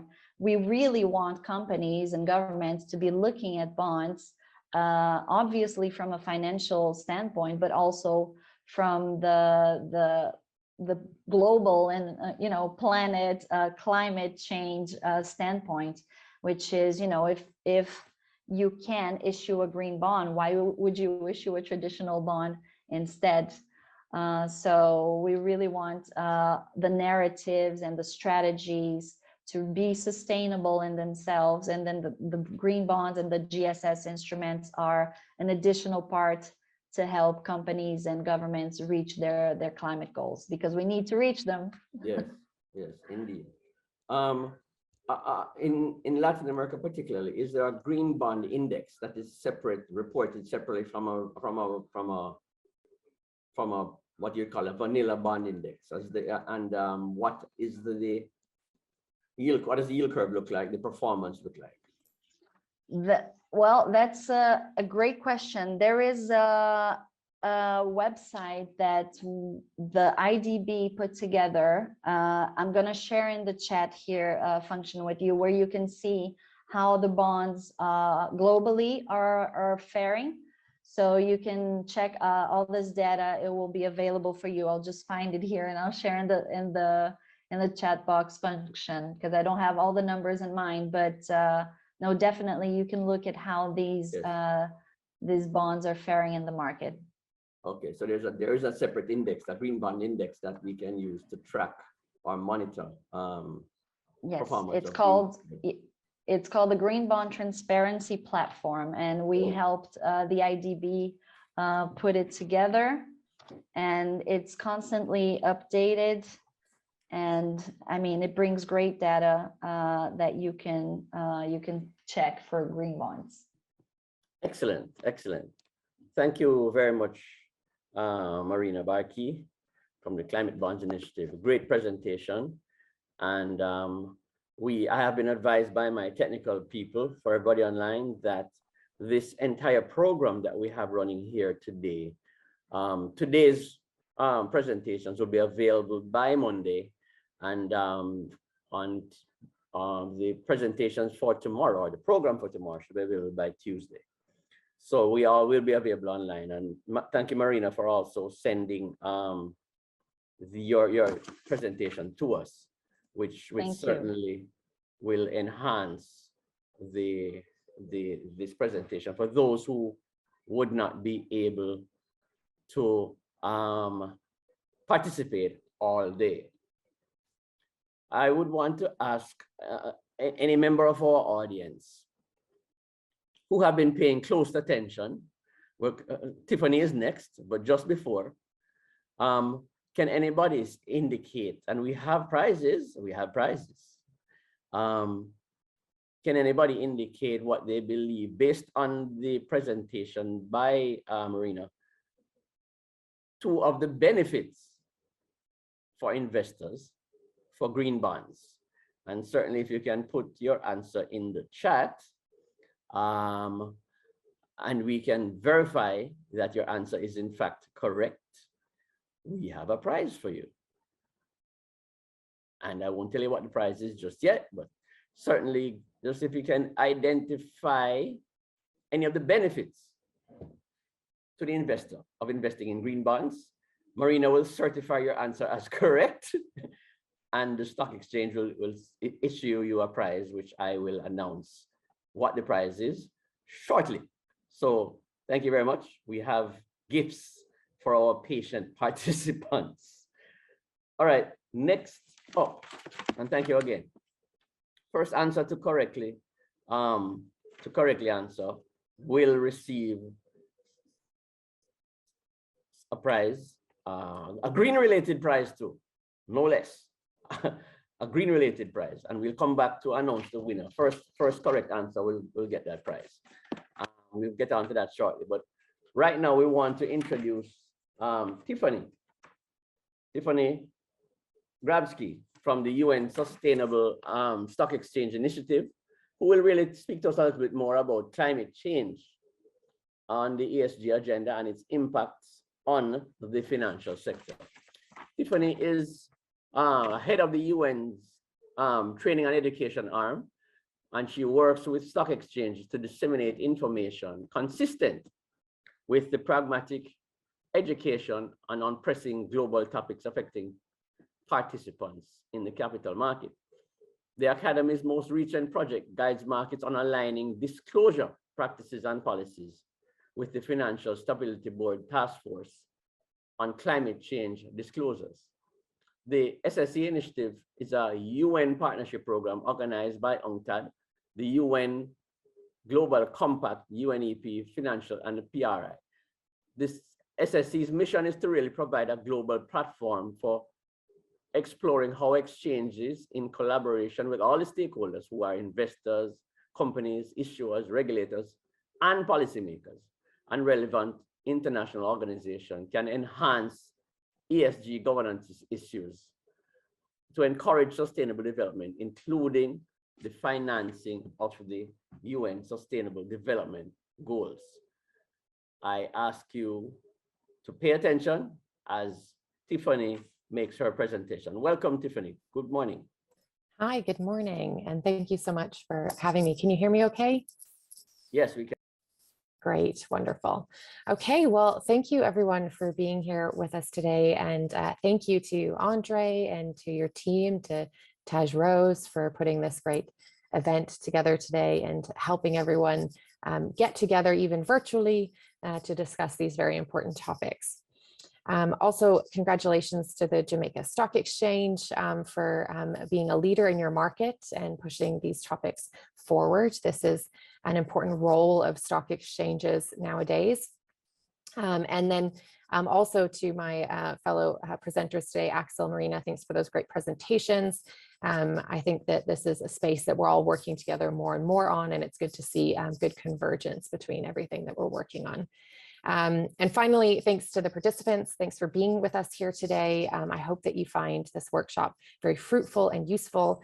However, as with the other presenters, if you have any questions afterwards, or if there's anything we can support you with, please don't hesitate to reach out to us. As Andre had just mentioned, I'm from the UN Sustainable Stock Exchanges Initiative. So we work with the world stock exchanges. We have now, I believe, 116 stock exchange members, so virtually every stock exchange in the world. And we work with them to help them support issuers and investors on sustainability. And one of the key things we're working on right now is, as Andre also mentioned, is this alignment in disclosure and integrating climate change into our disclosures. So with that, I'm just going to get started into our presentation. And again, if there's any questions, I might not see them pop up, so please feel free to interrupt me at any time, Andre, if you want to ask any questions during the presentation. That's no problem at all. So let's get started. So I was asked today to discuss kind of three key things. First, I was asked to discuss physical and transition risks and opportunities pertaining to climate. Also then how we integrate climate to risk management practices. And finally, how do we disclose that? And that's really talking about that TCFD, the Task Force on Climate Related Financial Disclosures. So I kind of wanted to start off with that, with the TCFD and why it came about, and what is the reason that we're now hearing so much about including this information into our mainstream financial disclosures. So let's start with where it all came from, which was actually the financial sector itself. So Mark Carney, who's now the UN Special Envoy on Climate Action and Finance, was, formerly the governor of Bank of England. So as a central banker, he was really highlighting the importance of this tragedy of the horizon. So he said the horizon for monetary policy extends out to 2 to 3 years. And for financial stability, it is a bit longer, but typically only to the outer boundaries of the credit cycle, about a decade at the maximum. So in other words, once climate change becomes a defining issue for financial stability, it may already be too late. It's beyond that horizon that we're looking at. And that's where TCFD, or the Task Force on Climate Related Financial Disclosures, came from. It's this idea of global and systemic risk that's related to climate change. And I will note we're talking about risk right now, but as Axel mentioned, the opportunity side is huge as well. So it's important we don't forget that. You may all be aware of the World Economic Forum's Global Risk Report. It's an annual report they put out. And here's just a summary of the top 3 global risks by likelihood since 2018. And if you'll notice, all of those in that turquoise green color are all climate related risks. So since 2019, the top 3 have all been climate related risks. And since 2018, the top 2 have all been climate related risks. So it's important to note that this is a key risk that businesses need to start considering if they haven't already, and that investors are have a heightened awareness of now. So that quote here on this slide's from Larry Fink from BlackRock, who said last September, this is a bit of an old quote, it's a couple years old, but he said last September, when millions of people took to the streets to demand action on climate change, many of them emphasized the significant and lasting impact that it will have on economic growth and prosperity, a risk that markets to date have been slower to reflect. So we're seeing this movement now of both investors and companies recognizing the financial impact that climate change can have on our organizations. So what are these financial impacts that we're talking about? I think that's kind of key to what TCFD is. Axel was talking before about having the kind of the enterprise value reporting, and that's really what TCFD looks at. And these images here on your screen are taken directly from a source at the bottom, which can be very useful. I'll point you towards at the end as well. But the TCFD has kind of workshops in a box that you can make use of. And here, I think they very effectively summarize what are these examples of risks and examples of opportunities that we might see as an organization. So as Axel had already highlighted, in terms of risks, we have both physical risks, which in your region are going to be on the more higher end of your awareness. And that's either acute risks, such as increased severity of extreme weather events, or increases in cyclones or floods, or they can be chronic risks. So those are things over time happening and building on each other over time. So that's the rising temperatures, the rising sea levels, which will be obviously quite important in your region as well. And then in terms of transition risks, these are things, as was mentioned before, like policy, technology, market, reputation. These are things that are transitioning over time. And one of the things that the Task Force on Climate Related Financial Disclosures guidelines really kind of urge companies to do is to evaluate in the future how these different risks might balance on different trajectories. And they use something called a scenario analysis to do that. But for example, if in certain regions, we don't have higher kind of transition risks, so higher changes in technology, policy, market, then we're going to have higher physical risks. and vice versa. If we don't see a lot of policy change, if we don't see a lot of technological change or market changes that force us to really limit the emissions that we're putting out into our global planet, then we're going to see higher physical risk. So those two are kind of in a bit of a balance, but we have to be prepared for either moving forward, because we don't know kind of exactly what pathway we're going to go down. And so that preparedness, which we kind of talk about a lot as resilience from an organization, is really what the TCFD is about. It's trying to get companies prepared for those unknown futures. And by unknown, I don't mean it could be absolutely anything. I mean, we have a few different options that could play out here. And are we as organizations prepared for any of those options? Even if it's not the option we're hoping happens, are we prepared for it? And then at the same time, on the other side of the slide, we have this list of climate-related opportunities. Now, we can't forget those because actually they outweigh the risks. There was a report done by CDP, the Climate Disclosure Project, in, I believe it was 2019, they did this report. It was called, I forget what it's called, Rosy Opportunities or Risk, something like that. I can always share it with you if you reach out. But it calculated how much in a monetary value was aligned with risks, climate-related risks, and how much opportunities were being reported by companies. And the opportunities were much higher than the risks. The opportunities were in the trillions and the risks were in the billions.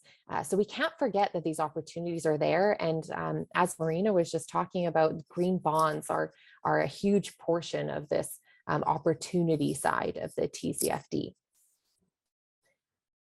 And so on top of us trying to be resilient as organizations and simply seeing the TCFD, these guidelines to start thinking about climate-related risks and opportunities, it's also something that's being kind of forced on us. So above and beyond it being a good practice just for your leadership to go through this exercise of understanding these risks and opportunities, in many regions, it's no longer an option. It's something that you have to do, and that's because of that systemic global risk related to it. So to protect our financial systems, we really need our organizations to start expanding their view of what their risk management includes. Just so you know, this map is straight from the TCFD as well, and it's constantly being updated. So it's really a wave of regulation that's moving.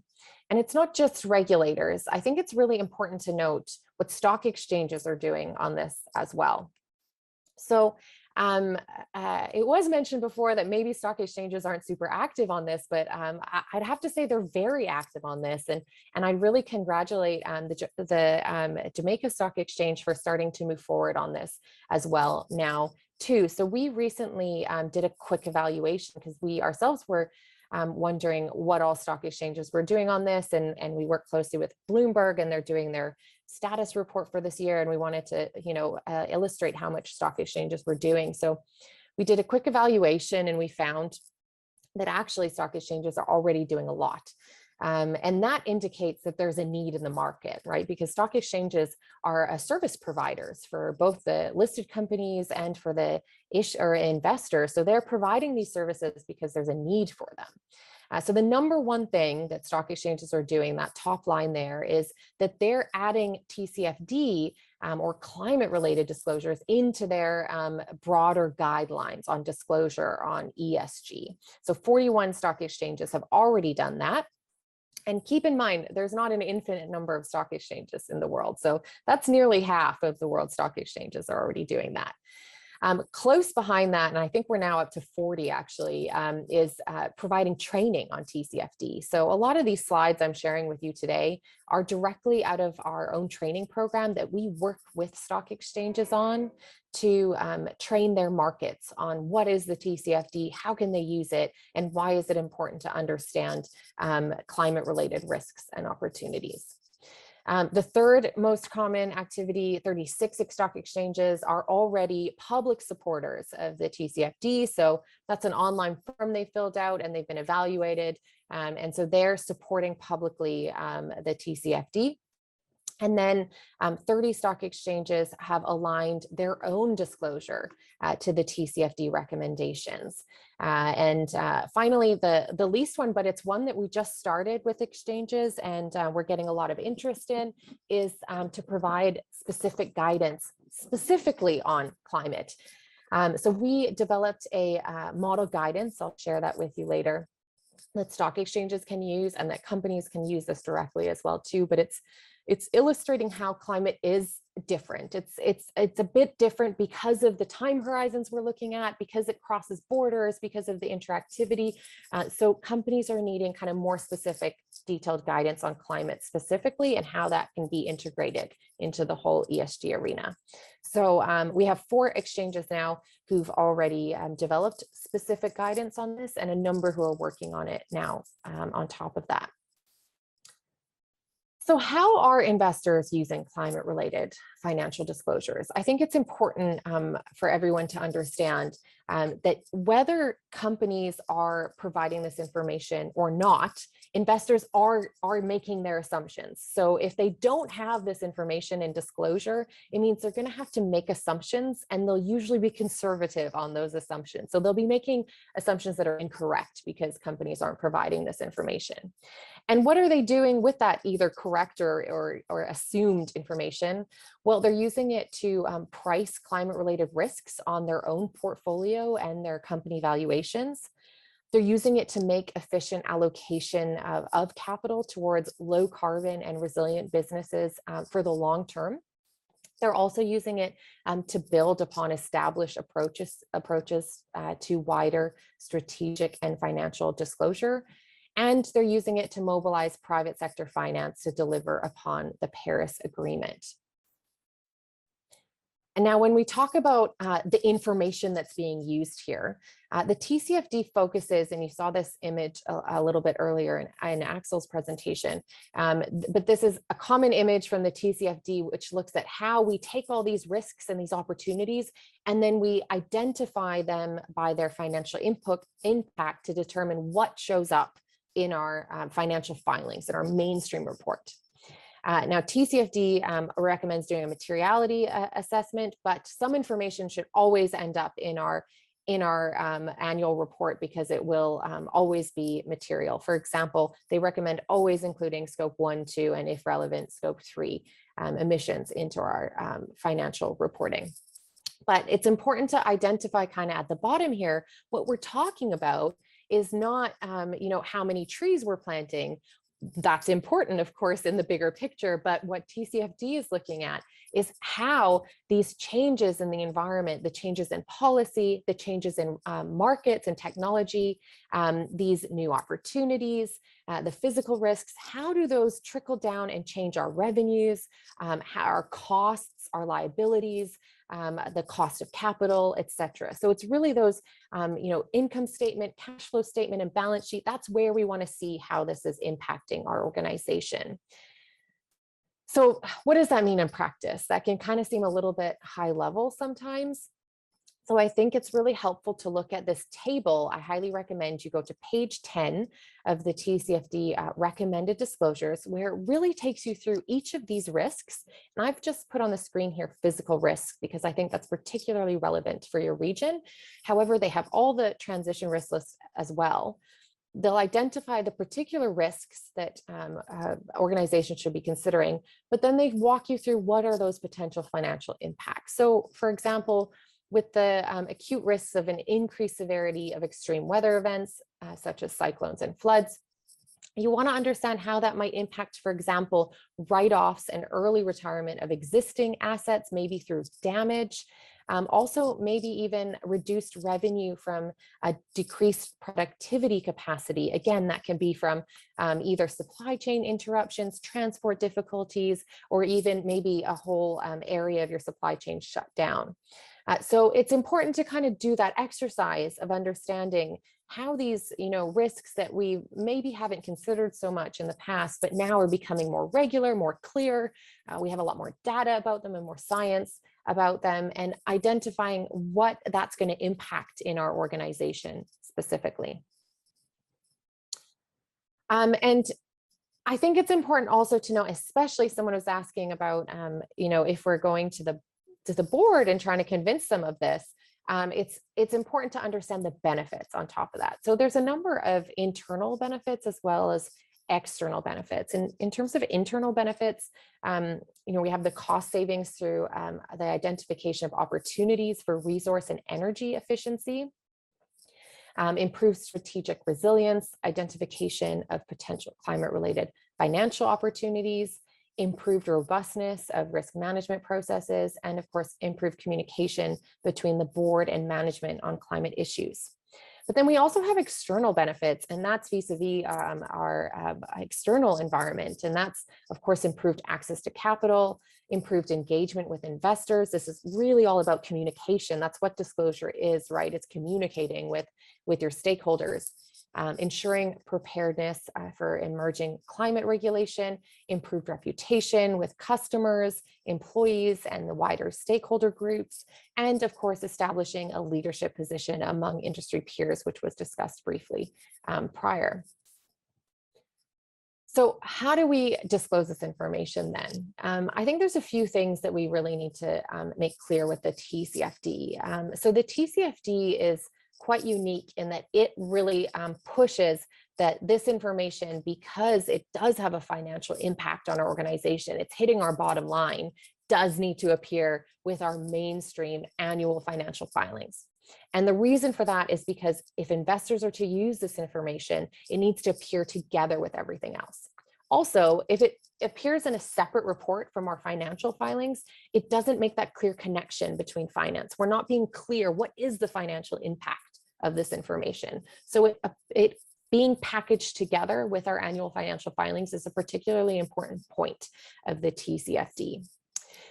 However, let's also add the second important point, that it's non-prescriptive. So a lot of companies, when we do training, will ask very specific questions like, tell me exactly how to calculate this particular metric, or tell me exactly which information I should be providing. This is more of an exercise that's very unique to each organization, that they have to go through kind of all the recommended disclosures and determine, does this have an impact on our organization, and think about that and do the exercises to understand whether or not it will impact your organization. It's not meant to be a tick box exercise by any means. So it's really important that organizations use this to ensure their own resilience rather than just trying to fill in information that investors might want. And then the final point that's really key to the TCFD and providing this information for stakeholders is the materiality. So while was mentioned before, kind of reporting in alignment with, for example, GRI, the Global Reporting Initiative, takes a more holistic view. So how are you impacting the environment? What the TCFD is helping you do is understand how the environment impacts you. So it's really that single materiality idea of what's that financial impact on your own organization. Now, you can't really ever separate these two, because of course, if you're providing a negative impact on the environment, that's changing the environment, which then has a negative impact back on your organization. So it's important to recognize these are always connected. But what should appear in that investor package, your annual financial filings, is that which has that financial impact. So helping investors understand not only how you're addressing these financial impacts you're foreseeing, but also how you're ensuring your resilience as those become different over time and through the different scenarios that might unfold in the future. So I recognize I don't have a ton of time, so I'll try to go quickly through the TCFD recommendations here. But I'll just note that we do have a number of resources at the end of this presentation. So I do highly encourage you all to at least look up the recommended disclosures and the resources I recommend here. So just to note that there's 4 key pillars, and I'm going to skip to the next slide to look at these 4 key pillars of the recommended disclosures. There's governance, strategy, risk management, and metrics and targets. Now, these 4 pillars work together. So it's not that you should necessarily have, a climate report that has, a chapter for each of these. We do recommend kind of a mapping to make sure that investors can find this information. But of course, they're all going to be interrelated.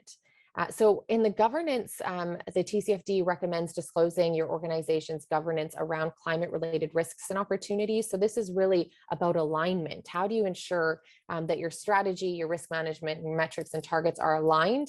And then that's, of course, aligned with your organization's own goals and objectives. Then in strategy, the TCFD recommends disclosing the actual and potential impact of climate-related risks and opportunities on the organization's businesses, strategy, and financial planning.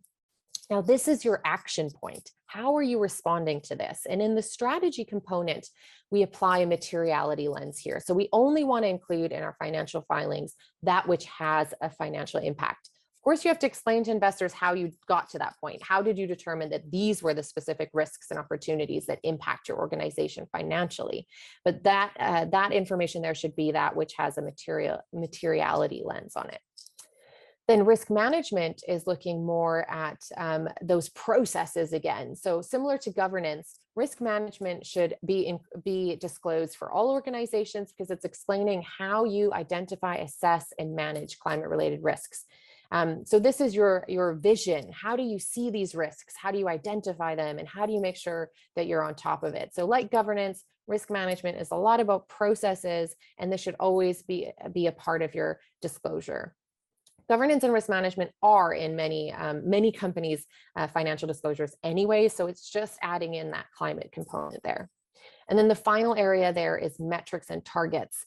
So this is what metrics are you using? What targets are you using? How are you assessing and managing these risks and opportunities that you've determined are material to your organization?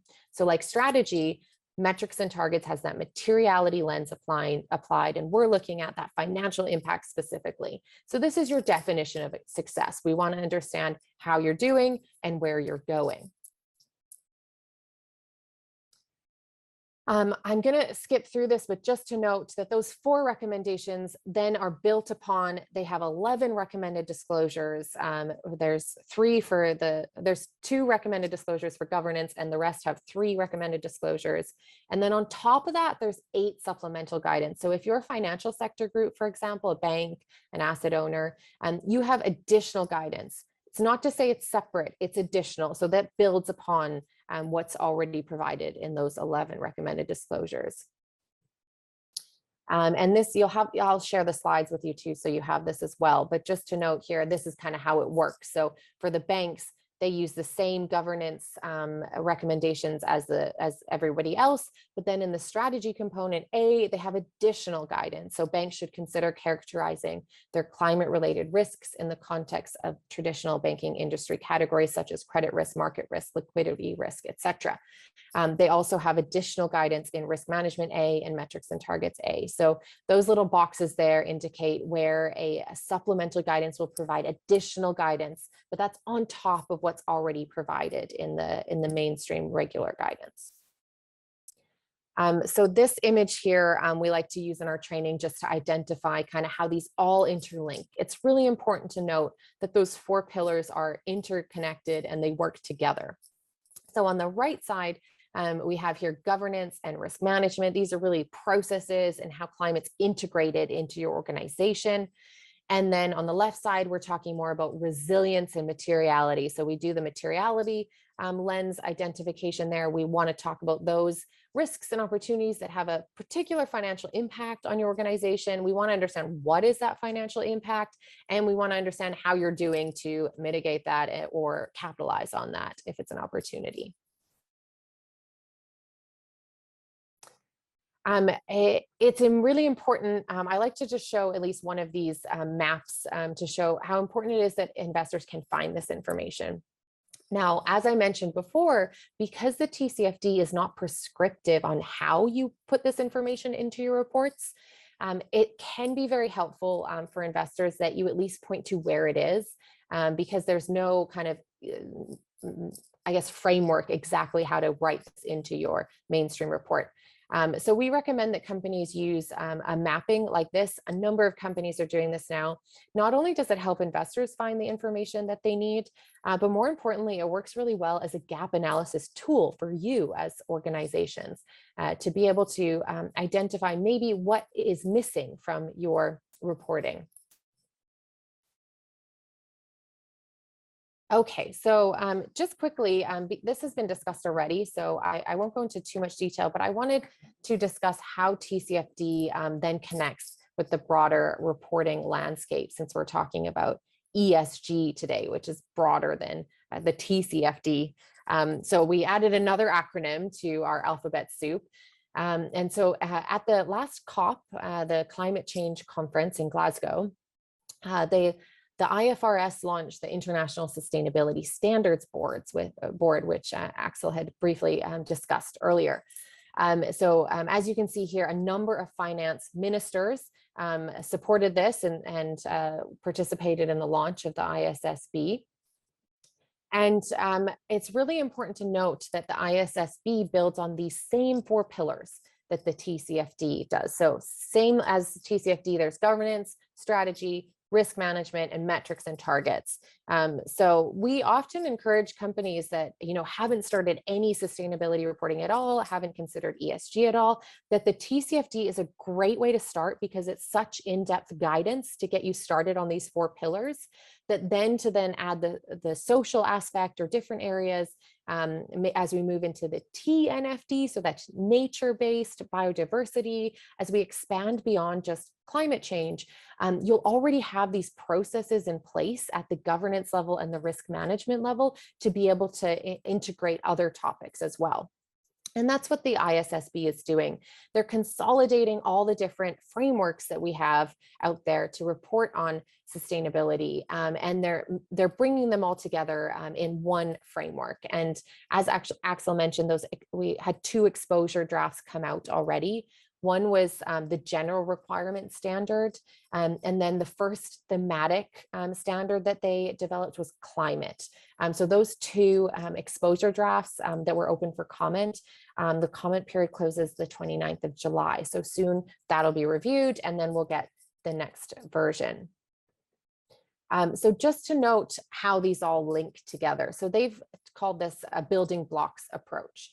So if you can see the dark gray box in the center, this is our financial reporting. And this is what we're kind of used to now with our IASB, the IFRS, and the US GAAP. So this is our mainstream financial reports that we put out as companies, particularly if we're listed on a stock exchange. Now, building on that, kind of the red area there is now, how do we look at the sustainability related factors that should be connected to that financial report? So that's the enterprise value perspective, and that's where ISSB steps in. So it's looking at climate, so TCFD would be included there, and it's looking at sustainability more broadly. But then beyond that, we have that light gray area, which is our sustainability reporting. Now, this is really a multi-stakeholder focus, and that's where our GRI reporting comes in. So what we like to think of it is kind of a filtered approach. So our broadest reporting is the GRI, or sustainability reporting that's multi-stakeholder focused. So this is stuff that you're putting out that you are not just writing for investors. You want all your stakeholders to read this. It's to your full stakeholder group. Then the filter we apply to that is that materiality lens. So what of that is financially relevant to your organization? And that should be pulled in to your financial filing, your annual reports. And kind of linked to then that center part, the financial reporting. And just to put this kind of in perspective, what does this actually mean? You can see that they provide in Appendix 2 of the TCFD's 2021 metrics and target guidance exactly how to apply these filters. So for example, they suggest a metric of GHG emissions. So all companies should report on their absolute scope 1, 2, and 3 emissions. So this aligns with what's already recommended in the GRI, in SASB, et cetera. And here you can see specifically, they show GRI 307-1, which you can see here what that means. So if you're already using any of these other financial disclosures, they're all mapped together and they're being consolidated together now. I'll also just highlight quickly here, we've also done this mapping in our model guidance on climate disclosure. So in Annex 2, you can find for each of the TCFD's recommended disclosures, how that connects to other recommended disclosures that have been developed previously, so that if you're already using any of these, you can directly link it to the TCFD. So the important thing here is the TCFD isn't meant to be a reporting burden. It's not meant to add reporting. It's just meant to make your existing reporting more effective and more useful, providing the right information that investors need, but also for you to make sure that you've opened kind of your vision to these risks and opportunities pertaining to climate. So I'll leave you just with a few resources that I think are particularly important. One of them is our own, the SSE's model guidance on climate disclosure. I particularly point you towards Annex 1, which we've called the TCFD checklist. Now, this is a fairly simple checklist you can do as an organization to identify the gaps in your current reporting.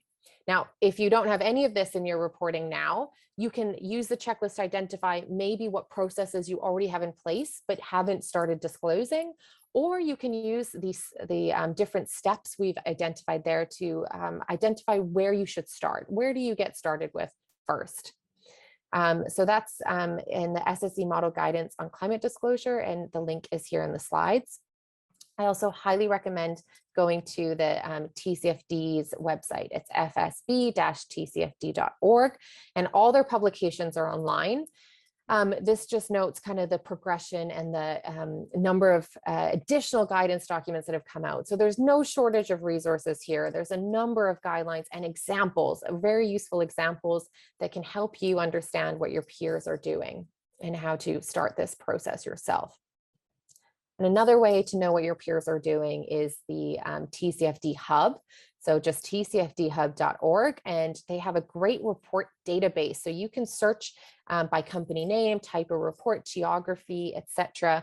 And you can see what maybe your industry leaders are doing, or those in your geographic region, and learn from them because they've already started this process. So it's important to know that if your peers have already identified some risks that you have not identified, investors know about it. So it's important that you're also working to mitigate these risks. And then, of course, we do a number of trainings ourselves. So we're happy to work with any stock exchange to host live trainings. And we do that training, in the live program is CPD certified.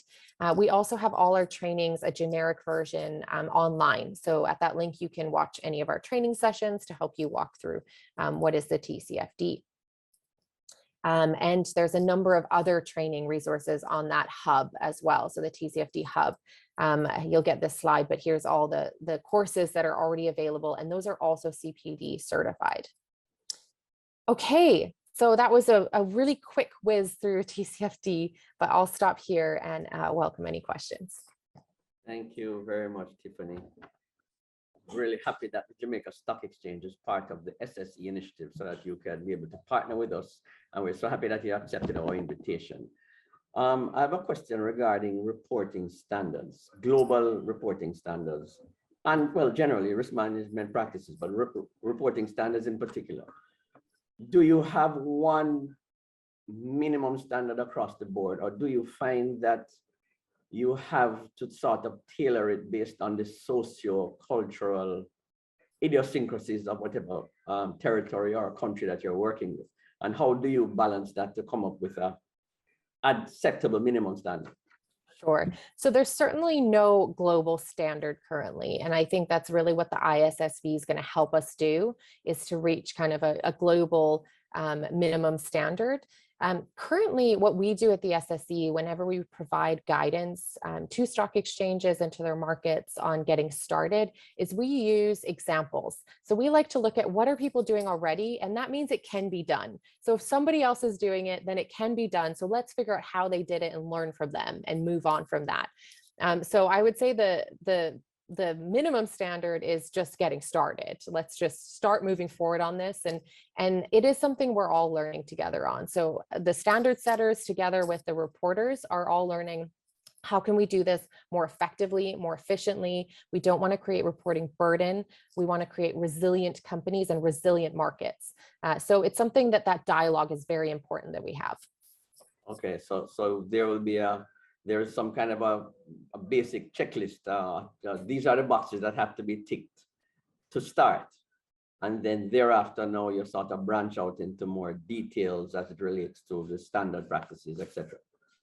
Well, I don't like the idea of a checklist only because it suggests that we can just say, yes, we did it or we didn't. What's most important is that the organization identifies their particular risks and opportunities. So what's even in your market, what one company finds to be their key financial impact from the climate change will not be the same as another company or another industry.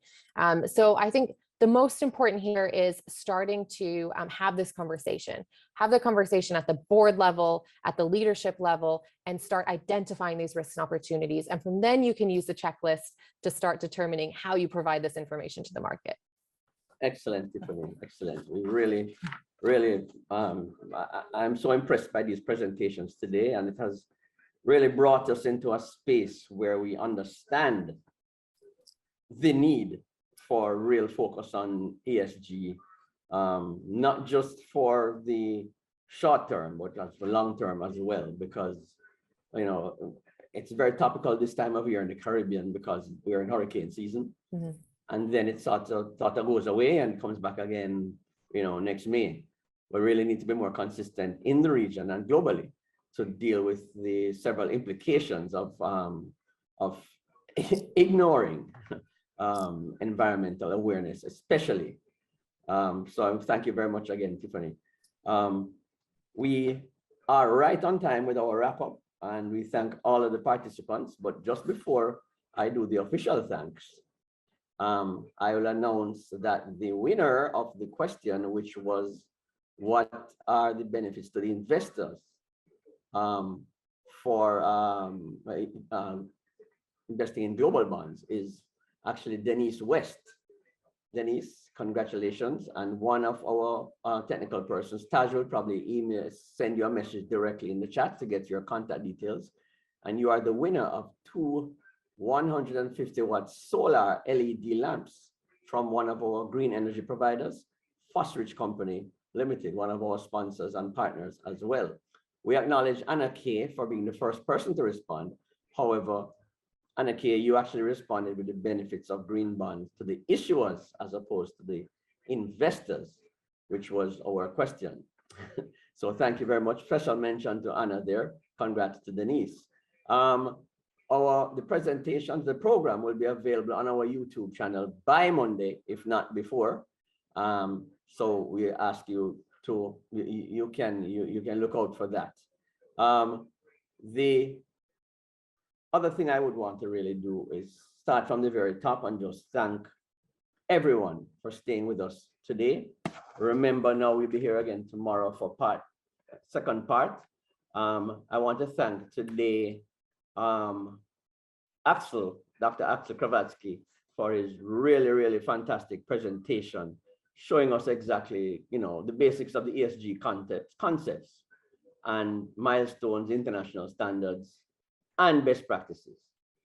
Also, thank Marina Barkey from the Climate Bonds Initiative, who, for her introduction really to the social, sustainable, and sustainably linked, that's a mouthful, GSS bonds. And again, thank you for the video. The video is the most popular part of your presentation today, Marina. And of course, Tiffany, our UN Sustainable Stock Exchange partner, we are happy that you were able to participate, and the information you shared on the importance of climate in the ESG agenda and the impacts for the financial sector, particularly. Ladies and gentlemen, we are out of time. I thank you very much for joining us today. I hope you will join us tomorrow, same place, same time, 9 o'clock. Where, just to give you a little preview of what we'll be talking about tomorrow, Federico from NINT will be talking about the market findings for the region as it relates to GSS bonds, and he'll be talking about, you know, some Caribbean countries' diagnosis to sort of bring it home, And we will also have tomorrow, Marina will be back tomorrow to have a guided discussion on the hurdles and opportunities for green bonds in the region. And Federico would also present a roadmap on the gaps and the way forward. And from the Jamaica Social Stock Exchange, Nora Blake will do a presentation, a very overview presentation of ESG and the Jamaica Stock Exchange Group. Nora is the manager for the Jamaica Social Stock Exchange here in Jamaica. So again, I thank you all. I encourage you to come back tomorrow to share with us again, and best of luck with the rest of the workshop. And thank you very much for your participation. I've enjoyed the rest of the day.